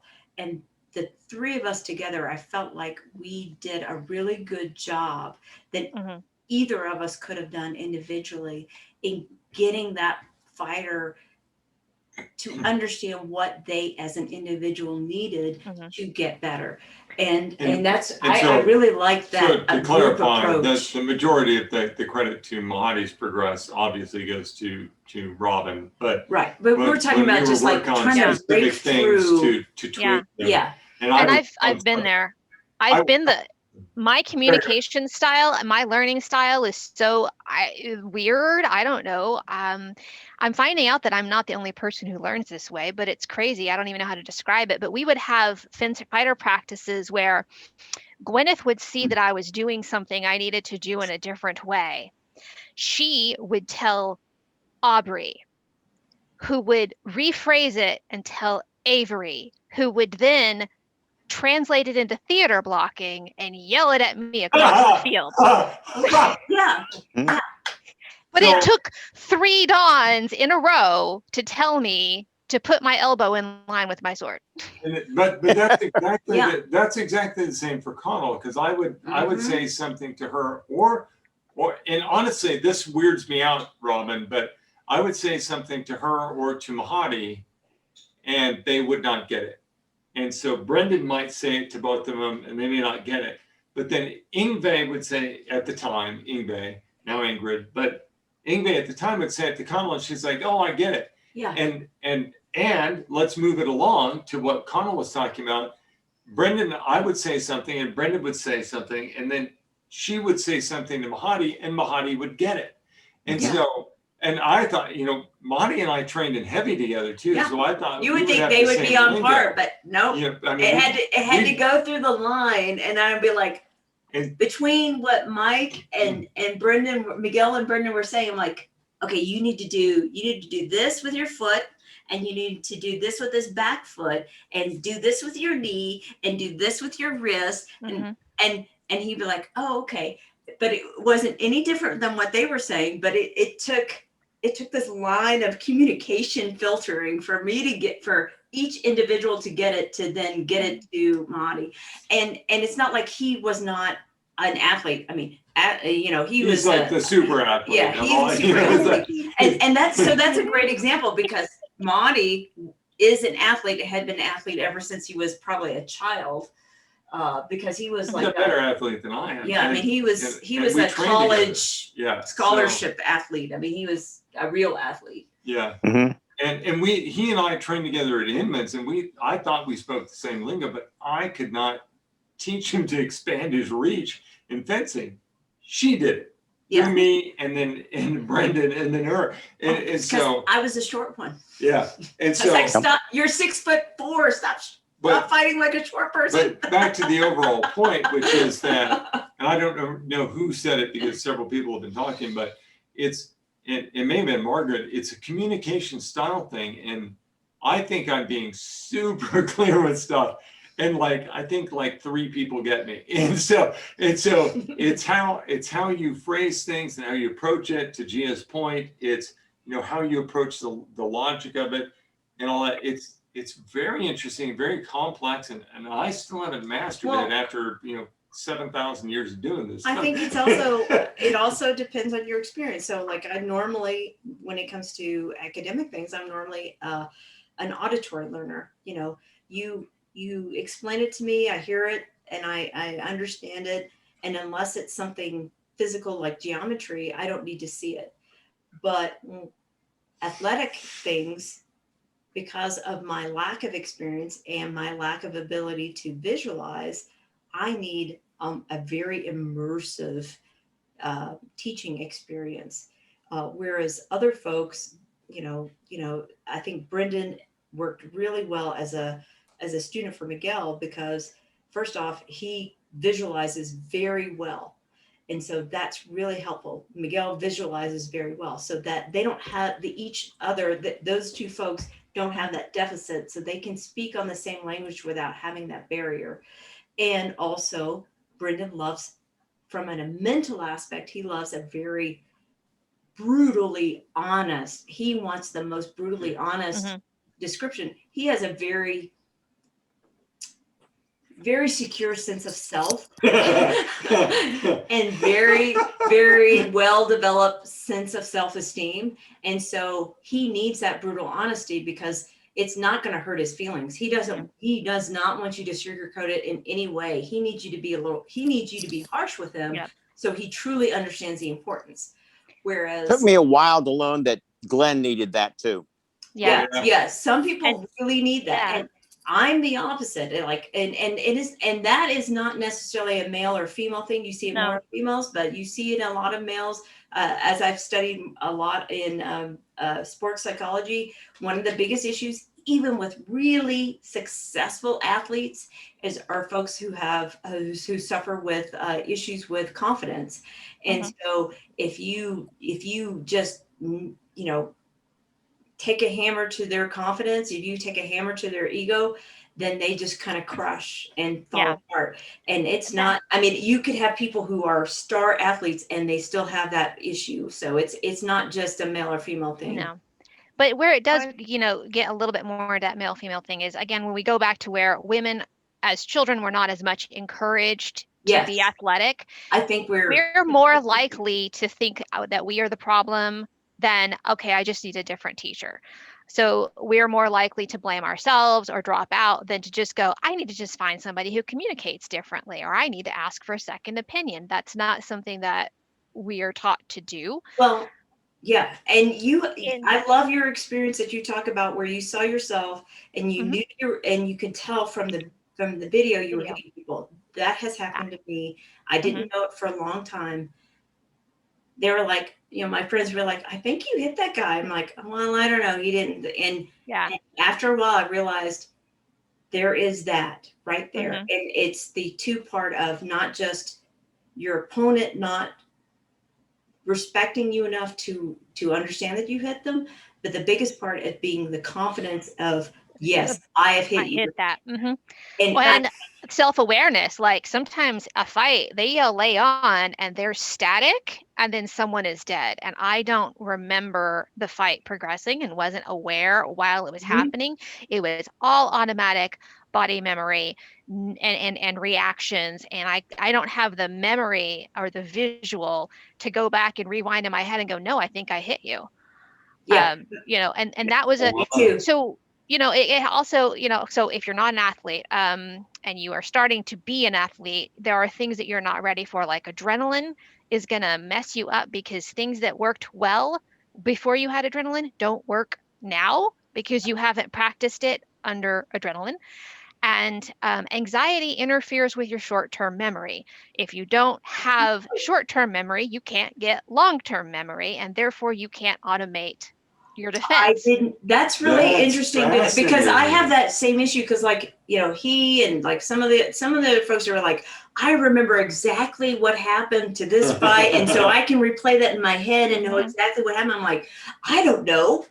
No. No. I don't And if remember you're one sometimes. and if you're even at fighter practice, if you're stressed out at fighter practice because you feel like everyone's staring at you, or you're the only girl in the room, or I want to learn from this guy, but he keeps schmoozing on me, and that's awkward. You're anxious. You can't learn fighting well enough to remember it 2 days later. And so that is another thing that's going to set us back long term, is that kind of anxiety and being on stage all the time. And if you have stage fright during the tournament, you're not going to remember anything that happened during the day. And 6 months later, you'll wake up at 4 a.m. going, I'm pretty sure I hit him. Too late now. That is definitely one of the things that I really focus on when I teach. So I'm not I don't have a lot of some of the same issues that most women do. The field is one of the places where I never cry. Cry in court, cry on Zoom, cry other places, but never on the field. Not on the field, yeah. But women get taken advantage of a lot in the, I'm not sure I hit you. Oh, I'm pretty sure you didn't. How about we just refight it? Yes. That's I want you to feel, I want to mommy you. I want to make you, I can't stand the idea of my opponent feeling bad, even though I know I've won. But I've watched any number of youngish men turn it around. Let's just say it out loud. Screw the fight out of a woman. Yeah. Not just a woman. not just the women. Yeah, they'll do other guys You're too. right. You're right. But you're right. Take advantage of that feeling. I don't mean to cut your point off because it probably happens to women more than men. But in the heavy field, we saw a friend that's lost crown tournament for that exact behavior. One or more crown tournaments because somebody guilted him into the losing. Yes. Yeah. My other thought is that you're talking about teaching and how do you know, is that there are things that are more typical of women and less typical of women. But if you think of them as like quadrants of fighters, like for a long time I divided fighters into tall and short because you can't see, and except for Robin and Aethelyan, none of you know me, that I'm 5'10", and aggressive. Like, it used to drive me nuts in Texas because young men would come up to me and say, "Oh, I guess you're working on your aggressiveness, right? That's what women need to work on. Aggressive." Sure. Like, no, sweetie. I really need to get some defense. Yes, she is working on her aggressiveness. She's trying to tone it down. Yeah. I divide people into, I do the wolves versus tigers, and there's I love that. I love that analogy. Yes, and it's got like 7. I don't know. We keep adding to it every time I meet another group of people. We add to it, but now it's like a list of like 9 different personality points. And to Miguel's point, how do you know what your student is? Sometimes I just run them through this quiz. Like, do you ask for directions? Do you prefer to figure it out for yourself? Do you hate being the center of attention? Do you like being the center? Let's go through this whole personality quiz, and then I'll type you, and then be like, okay, you need a more cooperative learning style, or you thrive under competition. Hey, Gian, would you mind sending that to us? Yeah. Sure. Yeah. Really helpful. That'd be fantastic. Yeah. Thank you. Yeah, I did actually have taught it a couple of times. There's a video somewhere in Penzic University. I don't even know how to get to those archives, but it's recorded as a presentation. I was going to say, somewhere. isn't it here in the Valkyrie somewhere? Yeah.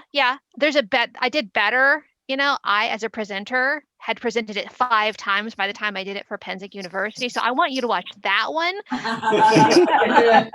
Yes. But I do have a recording I could share with you. It's fantastic. I love the logic and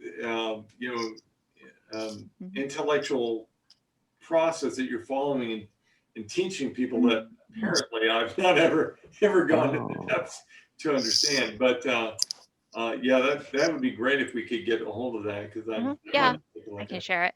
Yeah, it's I had to learn a lot of this for myself because I reached a point where my Donya didn't know what else to do with me, and I didn't know what was wrong. And so I just kind of sat down with a bunch of sports psychology books and books about coaching teenage girls and reviving Ophelia and all these other stuff to try to understand where these learning gaps were and what I needed to process, and my Donya is an engineer, so she never had these communication problems with any of her teachers. She had no idea what was wrong with me. And so I just sat and studied it and then came up with these kinds of plans and always collaborating with other Valkyries. Like, does this work for you? Take this home, play with it, and bring it back, and we'll figure it out.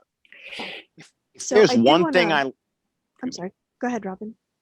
If there's one thing I learned as a professional educator, it's if I explain something and you don't get it, it is absolutely useless for me to repeat those words. I have to try to explain it in a totally different way. Mm-hmm. Yep. It's true. So I'm going to throw out one last official question for the night.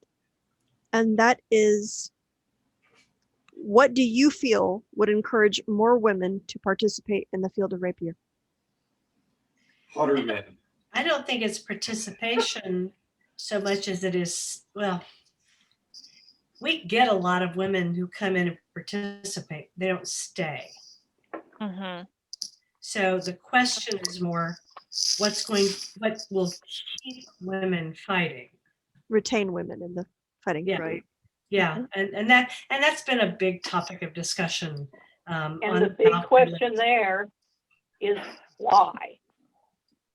Yeah, why the leaky pipeline, right? And we've Yes. there's been whole presentations about this, and there's statistics that clearly show that women are dropping out in huge numbers before they can attain recognition and status. And the real trick is, how do we stop that? And I mean, and it starts back with what we've been talking about. It starts with, how do we teach women to be athletes? How do we teach them that when they come into this really fun thing to do, how do we teach them to keep it fun? One of the things we can do is find the teacher that gets the student together working. You can't just say, I want to be under this person. Well, is it going to work? So you need someone to match teachers and students together, a matchmaker. Yes. Rapier Yenta. Well, the cadet system is not a system. No. It is a series of ad hoc individual decisions that does not even attempt to say, let's find the right person for this student. We need two things, and they are exact opposites. We need more people who will treat women differently the way they need. And we need more people who will not treat women differently. Yeah. I think that's it. I mean, going back to the things that I've, focused on as, for my own personal growth and then the growth of my students is that you need that positive feedback. Often the positive feedback results, or really is, wins in a tournament, wins, maybe you don't have to win tournaments, but wins in individual bouts in a tournament. So how do you get that person to feel that level of success, such that they're like, okay, I'm doing good at this, I want to do even better. Yeah. So, and that goes back to, what we're talking about, getting the right trainer for women. And so maybe that's it. Maybe that's, understanding how best to train women and different and why that's different than men, such that they can be successful. Because especially in Rapier, it's like, okay, there are some differences that cannot be crossed. I cannot be 6'5". Most women will never be 6'5". Most women will never be 6 foot. Most women will never be 5'10". But I just want to be 5'5". Right. Most women will not be as tall, strong, or fast as men. But you don't necessarily need those things to be successful in Rapier. So what is it that we can do that helps women be more successful in Rapier? Because we don't have male versus female leagues. Which honestly, in almost every other sport you including do. all the way up to billiards, including pool, which I was shocked that there was a separation, but pool. Yeah, really? but oh god, I mean, when I was starting Rapier, if I'd had to be in a women's league, I would have had to drive 8 hours to get to a tournament that would have had 3 people in it. Right. But I do love the Lady Rapier tournaments when we have them at Big Wars. Something that was pivotal for me is I said that, I wanted to be a Rapier fighter as soon as my friend said, "Here, hold my sword." But I practiced and I trained. I didn't really see myself as a fighter with a career path in front of me until I went to a Academy of the Rapier, and they called the White Scarf Circle into court, and this giant pack of men walk by, and then this tiny little woman with her long red hair and a braid comes up behind them, and she's wearing a sword and a white scarf. And I turned to my father, who I'd made go to the event with me, and I was like, girls can do this too. And so to me, there's also that, like, if you want more women to be involved in fighting and you want them to be retained and you want them to stick around, they do need the small wins. They need the daily successes. They need those victories victories, knowing that they're on the right path and what they've been practicing is paying off for them, but they need to see role models. And so those of us who have scarves need to show up and not just be like, I'll go to Queens twice a year, and then I'm going to go to Aruba for the 5 months in between. But we need to go out to the middle of nowhere where there's a tournament that might have 3 people at it, and we need to enter or at least show up and smile and shake hands.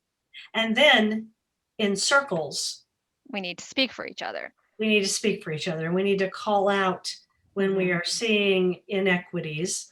And I can refer back to a very specific circle where a male candidate was being discussed and praised for his aggressiveness, and then a female was brought up and dissed for the same damn thing. Yeah. So I remember you hearing that, Sid. Yeah. So I mean, we've got to. It's got to start from the beginning, right? It's got to be. We've got to give the symbol. Yes, you can do this too. And we've got to figure out how to train people in the styles that work for them. And a lot of that is communication styles. And then those who have the rank, and I don't include myself in that, because while I've sat in those circles, it's always been, as queen. You need to step up and stand for equity. Yeah.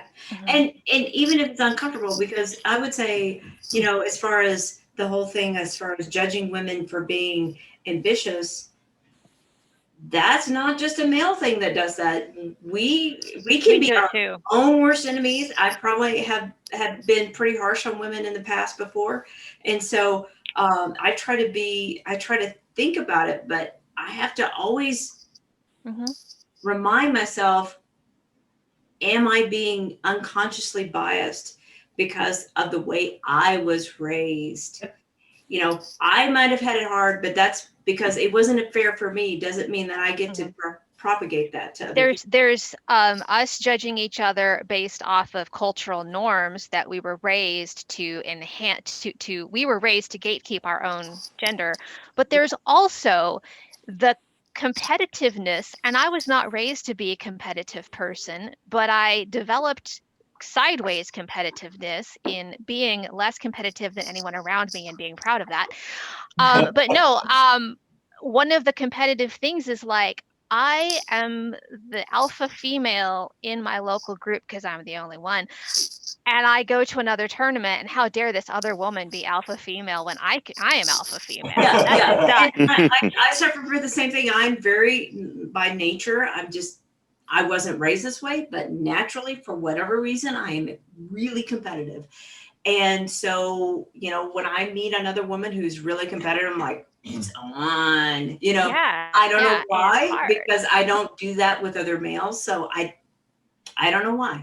So it's also being cognizant of our own natural, our own maybe not so positive reinforcement of other women. And I don't know why that is. It's being conscious. It's being conscious. Yeah. And it is not related to being in a minority in the fencing. And I say this because the same thing happens in the Laurel Circle, which is dominated by women.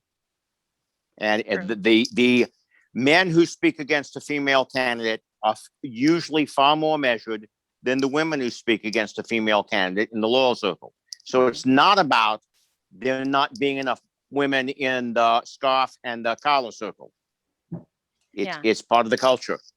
And you have to fight your part of the culture the same way I have to fight my part of the culture. So 2 quick questions, Zubaydah. Is the lady who asked about the lineage of the White Scarf Treaty, is she still on? I haven't heard her say anything in a long time. Okay. However, this is being recorded and posted to YouTube. So even if she's not here to be taking part in the discussion, she can still view it. So we should answer. Yeah, I do believe that we should answer that, because she did ask that question early on, and I pinged my friend Robin to join to help answer that question with Aethelyan. But besides that, so I'd like to get on to that question if you guys don't mind, and then I want to say this one thing to Gia. Gia, you are the most amazing famous female fighter in Ansteorra since like before Conall and before Batista to back to Juliana.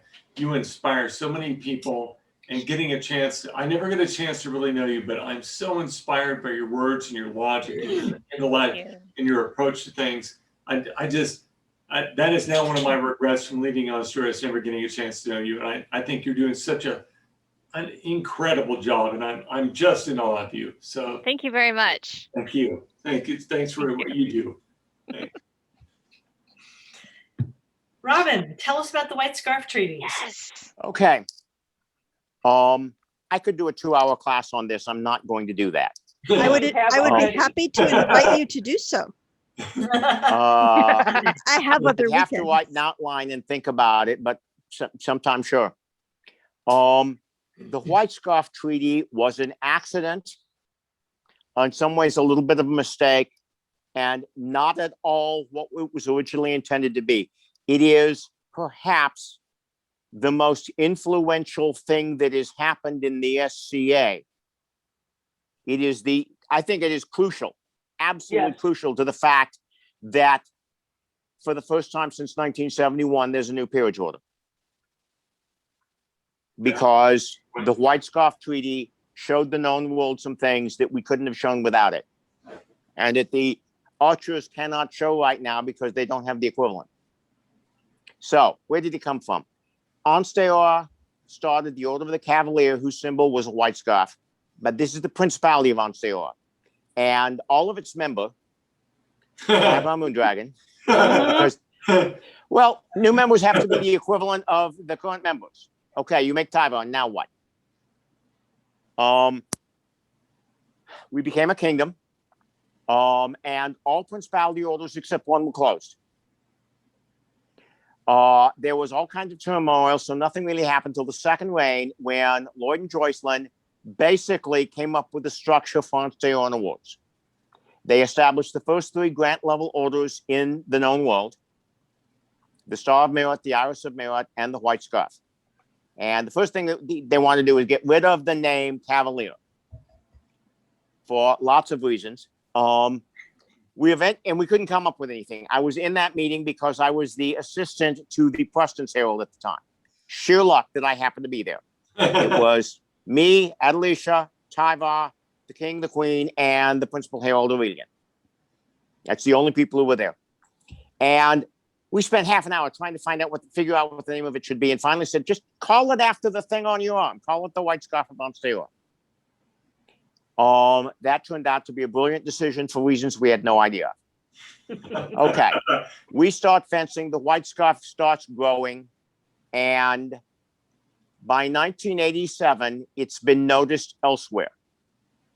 By sheer luck, I took the phone call, because my then wife was the Principal Herald, and the Principal Herald of the Outlands called Adelisha, our Principal Herald, saying they want to establish a white scarf of the Outlands for their fencers.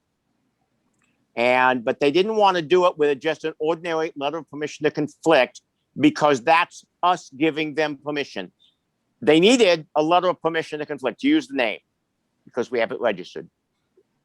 But for face-saving reasons, it was written as a treaty, and written as we grant each other the right to use the same symbols, and kind of as a side note, we'll treat yours like ours when they're in our kingdom.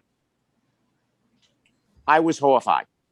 I was leading the charge against this horrible idea. We've worked hard to make this symbol, our kingdom symbol, valuable and respected. Why should we give it to someone else who might trash it? Build your own symbol.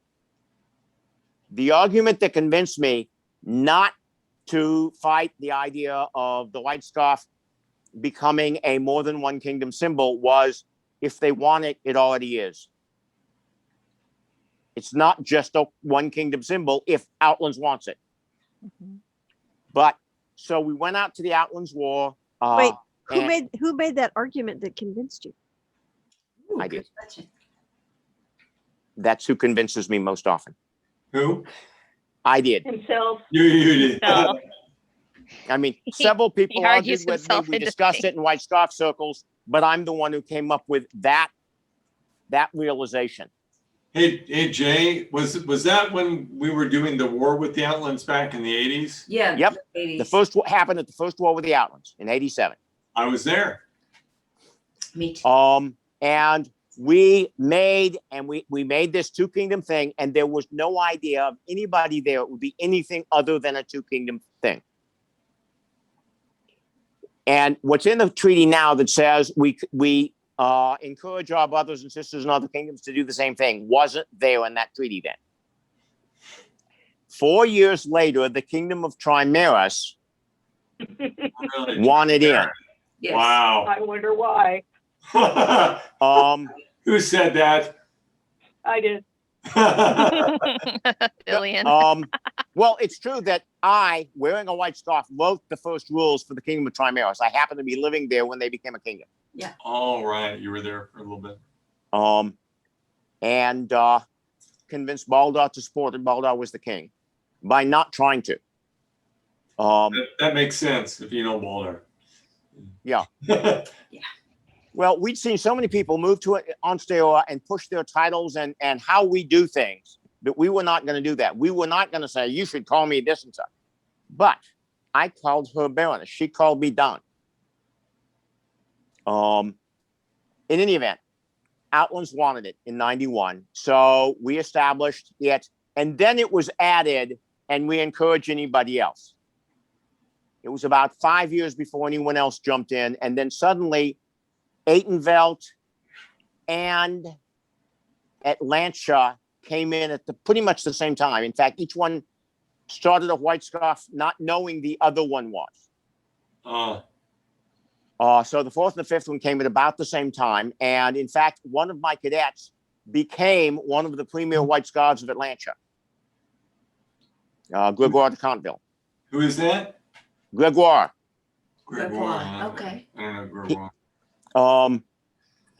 In any event, then it picked up steam. In the next few years, a lot of other kingdoms came in because now that there's 5 kingdoms doing it, a lot of people are seeing it.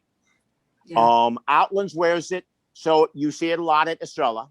Yeah. Ansteorra and Trimaris wear it, which means you're going to see it at Gulf War. Atlantia's wearing it, which means you're going to see it at Pennsic.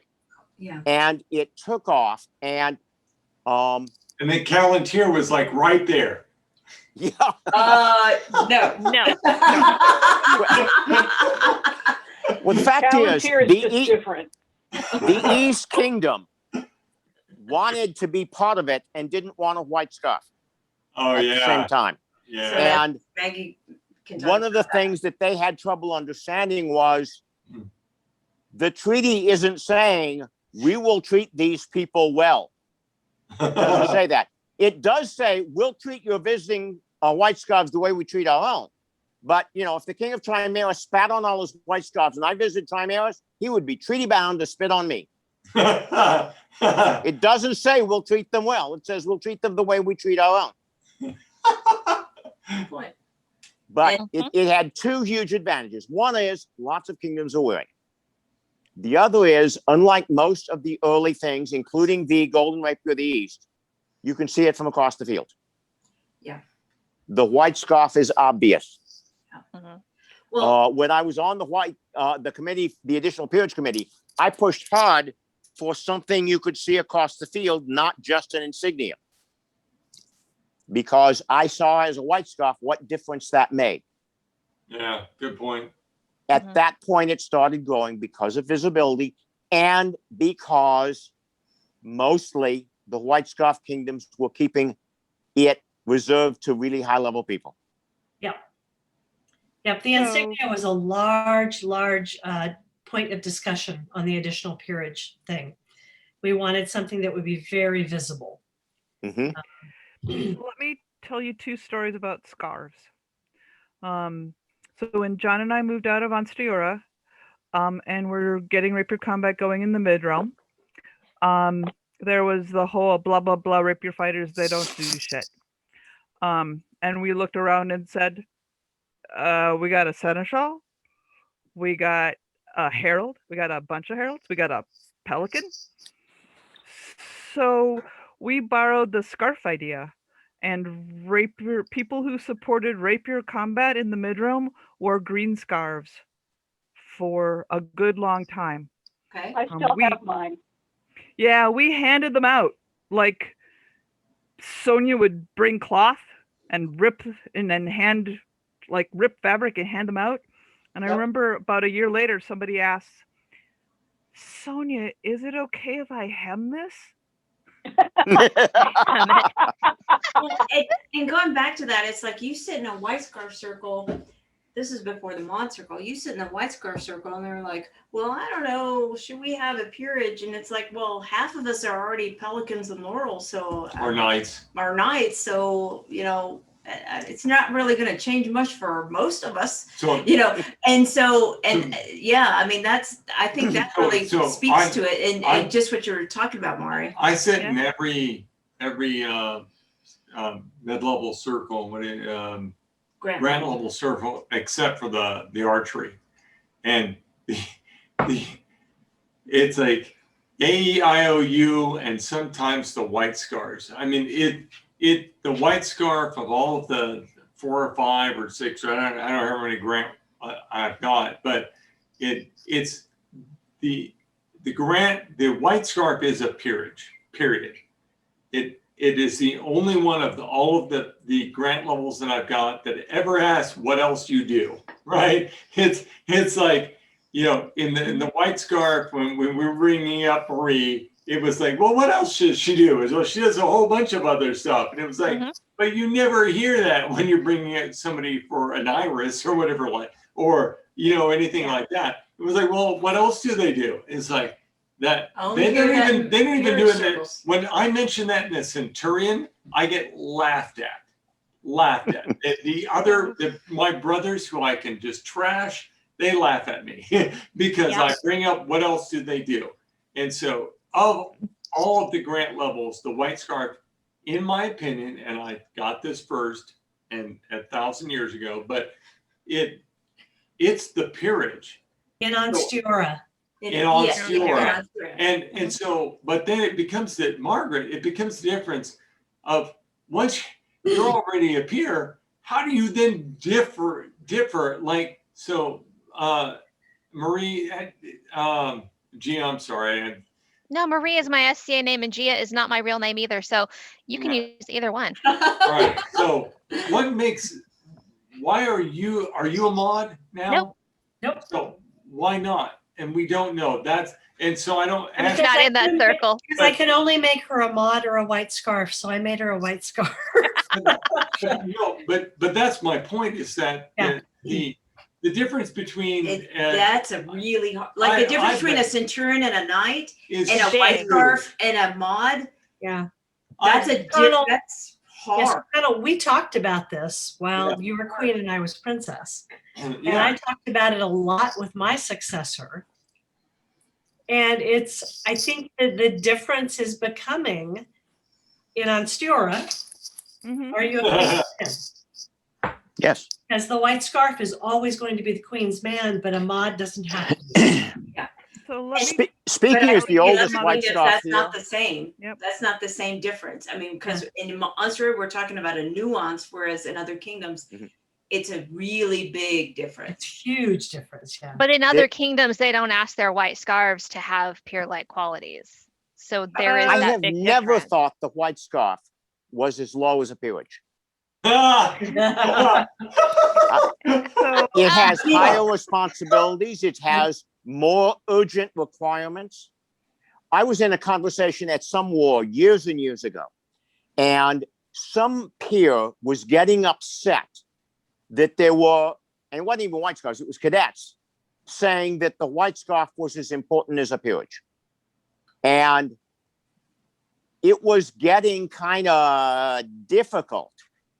And I finally said, okay, look, we have our traditions. I understand that. But I think all Ansteorrans know we're not really on the same level. And I'll give you the example. I think every Ansteorran here will agree, because I'm going to use 3 orders I belong to. There's the laurel, that's the peerage. There's the white scarf, that's only a grant. And a non-armigerous order I belong to. And I think every Ansteorran here will agree when I say that the respect and prestige of the White Scarf is between that of the Laurel and the Lion. Yeah. No, I'm going to say the White Scarf's a little above, but I'm going to say that. Well, and going back to that, it's like when we talked about what do we do with the White Scarf after we had the mod, and a lot of people came up and said, well, that should be like a Rapier Lion. I mean, they put it at that level, which is emotionally for Ansteorrans above a peerage. So we wouldn't have done it the way that it's currently done, and this is a non sequitur, and we don't need to get into it here, but it is what it is. If we hadn't lost my mom and my favorite cat, we would have been deciding on some of these things at the time. But the point being is that the White Scarf is super special, and so this is the call out to Gia once again. It's like if you know you're being pulled for the mod, please ping us because we'll have an opinion. Okay, you bet. I'll have my spies give you a call out. Yeah. But I think to Mari's point as You're well. asking the wrong person here, you know. Yeah, Robin will tell you. But to Mari's point, I think it was important, and a decision was made early on in the formation of the order and how we're going to build our reputation. And I wasn't there, but how the order would build its reputation, and that wear the visible symbol and then do things that are not just fighting. So Yes. wear the symbol and serve feast, wear the symbol and herald, wear the symbol and marshal in a tournament that isn't your own field. And that's how we built that reputation in the community and gained that respect, where we became treated as de facto peers, because we were seen as we didn't just show up, fight and go home, or show up, fight, take off the regalia and have a different life somewhere else. People really associated with, if you need something done well, ask a Dawn to do it. Yeah, It wasn't just the White Scarf, it was all the fences. Yes, right. ask a cadet. And it was a defensive maneuver. When we were telling people, okay, it's great that you up to run the fencing tournament. You did that for you. What are you going to do for all those people over there who not only don't fence, but wish the fencing weren't here? You haven't helped them. Right. Go be a herald and help them. Go be a chronicler and help them. There was a really interesting moment for me as I'd gone to a tournament in LC, and we're just, people are filtering in and beginning to arrive and set up camps and stuff like that. And it was at the time Don Simone's first weekend back in Kingdom after he had been away for a decade or longer. And he gets there and he realizes that he has all this equipment to unload and he's only one person and he's running low on time because the tournament's going to start any minute now or whatever. And he's like, oh, I'm in Ansteorra. I can just ask for a cadet to help me and they will. What was the quote? What was the quote? Oh my God! I'm following up on Gia's statement, and this was when I got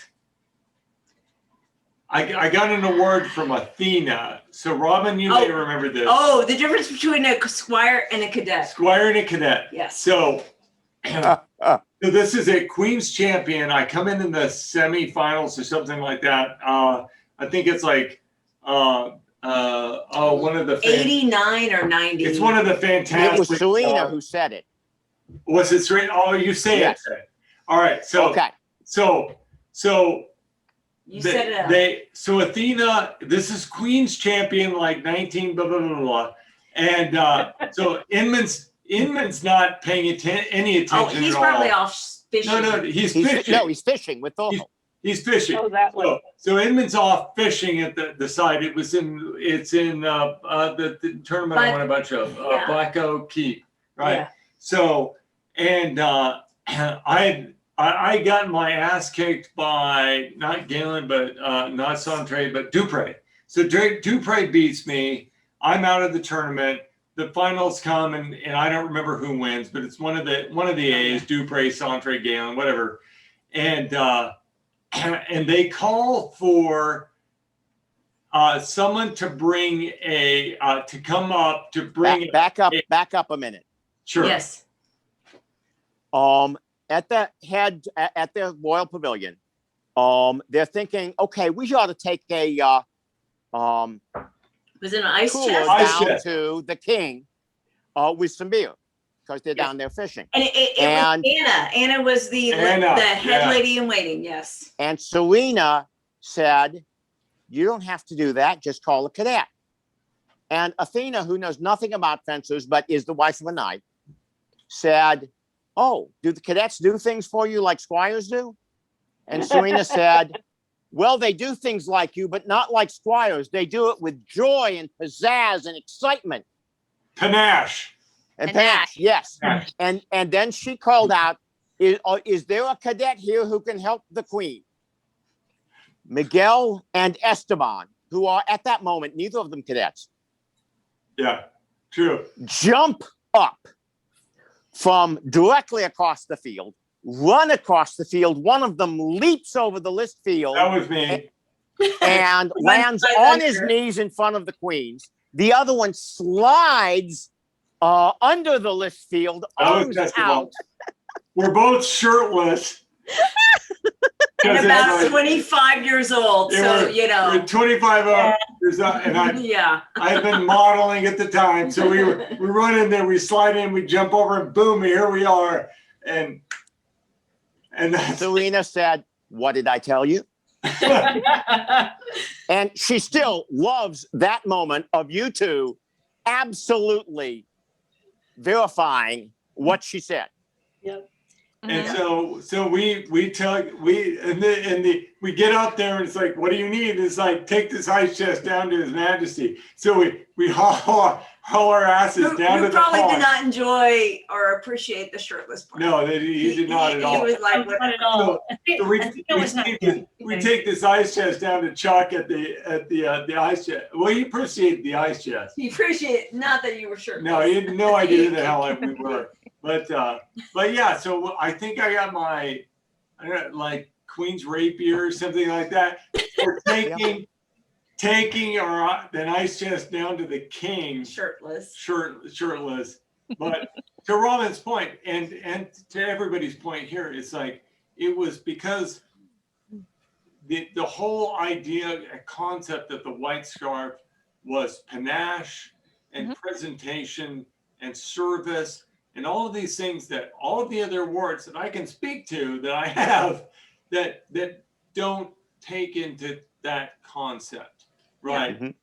Yeah, I I can't don't tell know you about how- the archery because I don't do I that. can't But tell you how proud I am where, sitting in a white scarf circle and I look around and I'm like, half of you are pelicans. I mean, yeah, because I'm a or pelican. laurels or Yeah. whatever. Yeah, But, it's well, I'm she's a pelican. I'm a right? pelican, so I have a little bit of a preference Mhm. for pelicans. But it's like I look around, and I'm like, half of these folks I sit in the pelican circle with, and it's like I'm just so proud because We work. not just fencing, because going back to what Robin was saying, fencing is about yourself and make yourself feel good.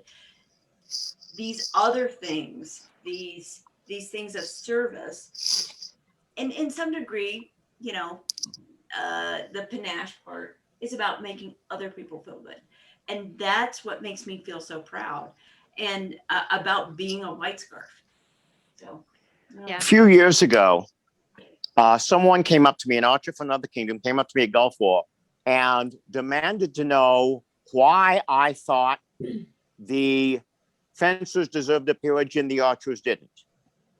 And I said, okay, first of all, that's what we were told to do by the board. I started setting up little subcommittees to look into everything, and the board shut that down. Yep. I said, but the answer, I think they were right, and here's my answer. And this is just an anecdote. I know it's anecdotal, but it is illustrative of the truth here. Because at least where I've seen, the top fencers are in fact peers of the realm, not of fencing. And not enough of the top archers are. I said, when the Order of Defense was established, there's a lot of work that has to be done in each kingdom. You need to write a ceremony for creating a peerage. You have to go through kingdom law because it mentions the peerage orders and you have to update it. Okay? So the kingdom seneschal has to go through kingdom law. The top precedence herald and the top court herald have to write a ceremony.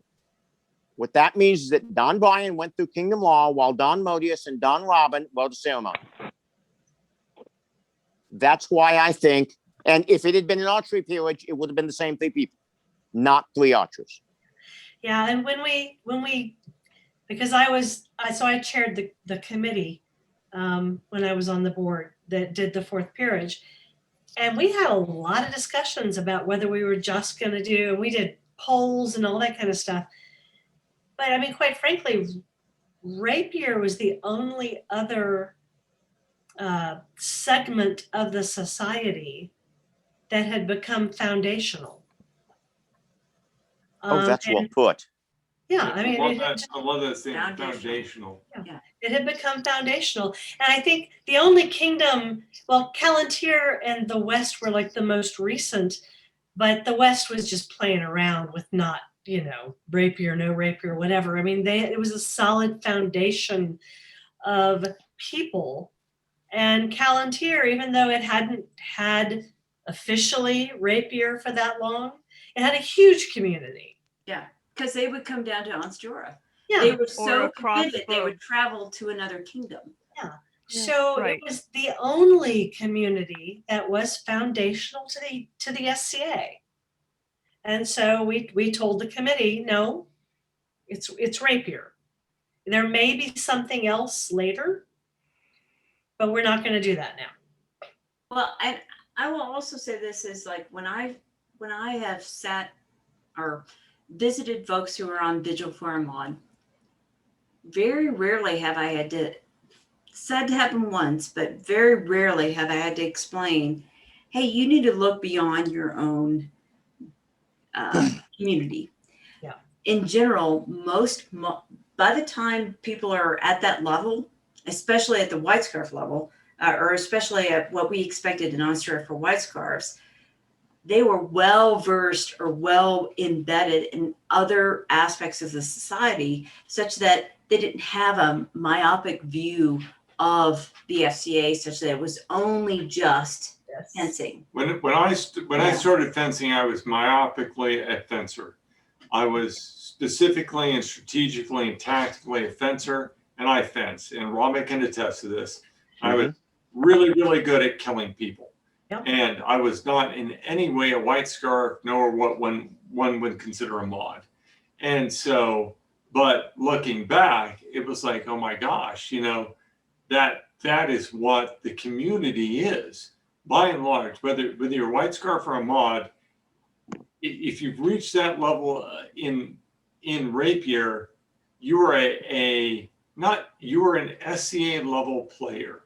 Yeah. And so if you take that to Maggie's point, the other potentials, which I've got to say, and Maggie can correct me because she's 10,000 times smarter than I am, but if you take it to the other levels, you're looking at next maybe the archers and then perhaps the equestrians, although they're a subset of a community. But these folks are completely and utterly targeted on themselves and don't provide the value. I apologize for any other order, but they don't provide the value of the knights, laurels, pelicans, or the white scarves overall in the context of the SCA. Because when you're talking about peerage, you're really expecting that those folks are well-rounded enough to provide back to the SCA beyond just the specific domain expertise that they have. You expect a laurel to have domain expertise in their art, but you also expect them to be an SCA-wide player and have some level of understanding and appreciation for service. And some, I don't expect a laurel to fight, but I would at least expect them to appreciate the martial arts in some level, and maybe have participated in a service way with the martial arts. I don't know, something, but that well-rounded expertise, those are the questions that are asked with a peerage that are not asked at the grant level, with the exception, in my experience, with the the white white scarf. White scarf. And I've got to add one thing to that, which is in the exception of the last few years in chivalry, which they don't seem to ask any other question and other than how freaking hard you can hit your opponent. Yeah, that's cyclical, Miguel. You know it. It's Yeah, I'm annoyed Yeah. with it, and you know that, so that's all right. I mean, yeah, the thing Did really, they dance? the thing really Did they play was. chess? Yeah. Those I mean, are the the real questions. Sorry, Margaret, sorry. No, I mean the thing really was this community, and it wasn't really something the board wanted to do because I mean change is hard. Change generates lots of really ugly emails. Let me just tell you. I'm not a fan. But what community permeates the fabric of the SCA? Yeah. That is not already recognized for what it does. Because yes, there's a ton of fencers who are recognized as pelicans. There was a ton of fencers who are recognized as laurels. But, for what they do, that was the only community that permeates the fabric of the SCA. So, but anyway, we've really gotten off the whole subject of rapier. All right. You're right. This is why in tech groups we have a scrum master. So we've also gotten way past the time limit. I have to go to bed. Yeah. You go to bed. Y'all have fun. Yeah. Thank you very much. So before you go, I would like to tell you guys that next week's topic is Border March Autumn melees. Oh, Bam! BAM is our next topic. And after that, we're going to talk about our first 3 crowns, the prince and princesses of the Principality of Ansteorra. oh. Okay. And I'm going to be going down the list of all of our reigns.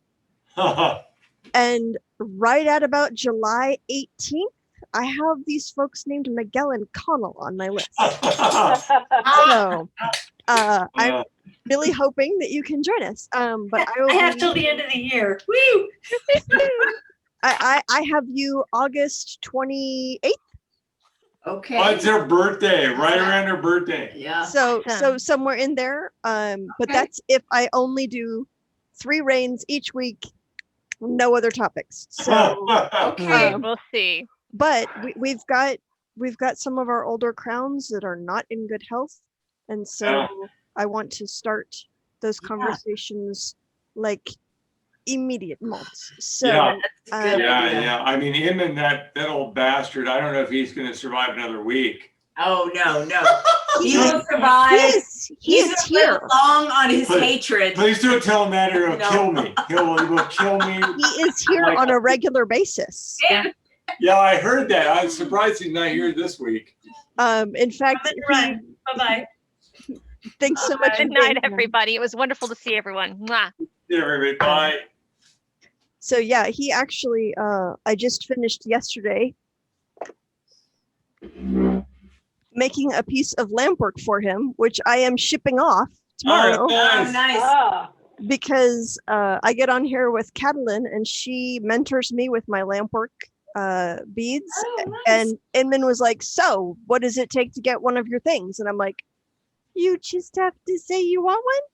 And he's like, yeah, make me something. And I'm like, okay. Okay, and so what's awesome is that now we get to see a side of Inman that when we played SCA we didn't really get to see, and that now he's doing a lot of bardic. Now it's probably mundane bardic, but what I see on his Facebook, he's always got a guitar, Yeah. and so that was Inman, early SCA for Inman. And when we played, you didn't see that part of Inman. You saw the serious, stern side of him. And Yeah. now you actually, get. I did I'm see it once. excited. Go ahead, Elizabeth. I saw him at an event. He was off in the woods and just noodling on his guitar. Yeah. Yeah. I've heard he's mellow, but he beat the living crap out of me for many years. So it's hard to see him in He's a complex the man. hippie bardic man, because oh my God, that guy could hit. Yeah, but bardic obviously was a big part of his human being. So I can't wait to see that. Two of my early inspirations were Raymond and Robin. So hitting people and doing bardic are really big important things to me. So Wonderful. Robin does stuff like that. Yeah. All right, guys. Hey, thanks a lot, Zubaydah. This is fantastic. Thank you so much Thanks for everybody for inviting us. joining. Yes. Thank you so inviting much us. for coming. I All very right. much appreciated your contributions. You guys have a wonderful night. Bye. Thank you. Good night, everyone. What do you want? Come on, let's go.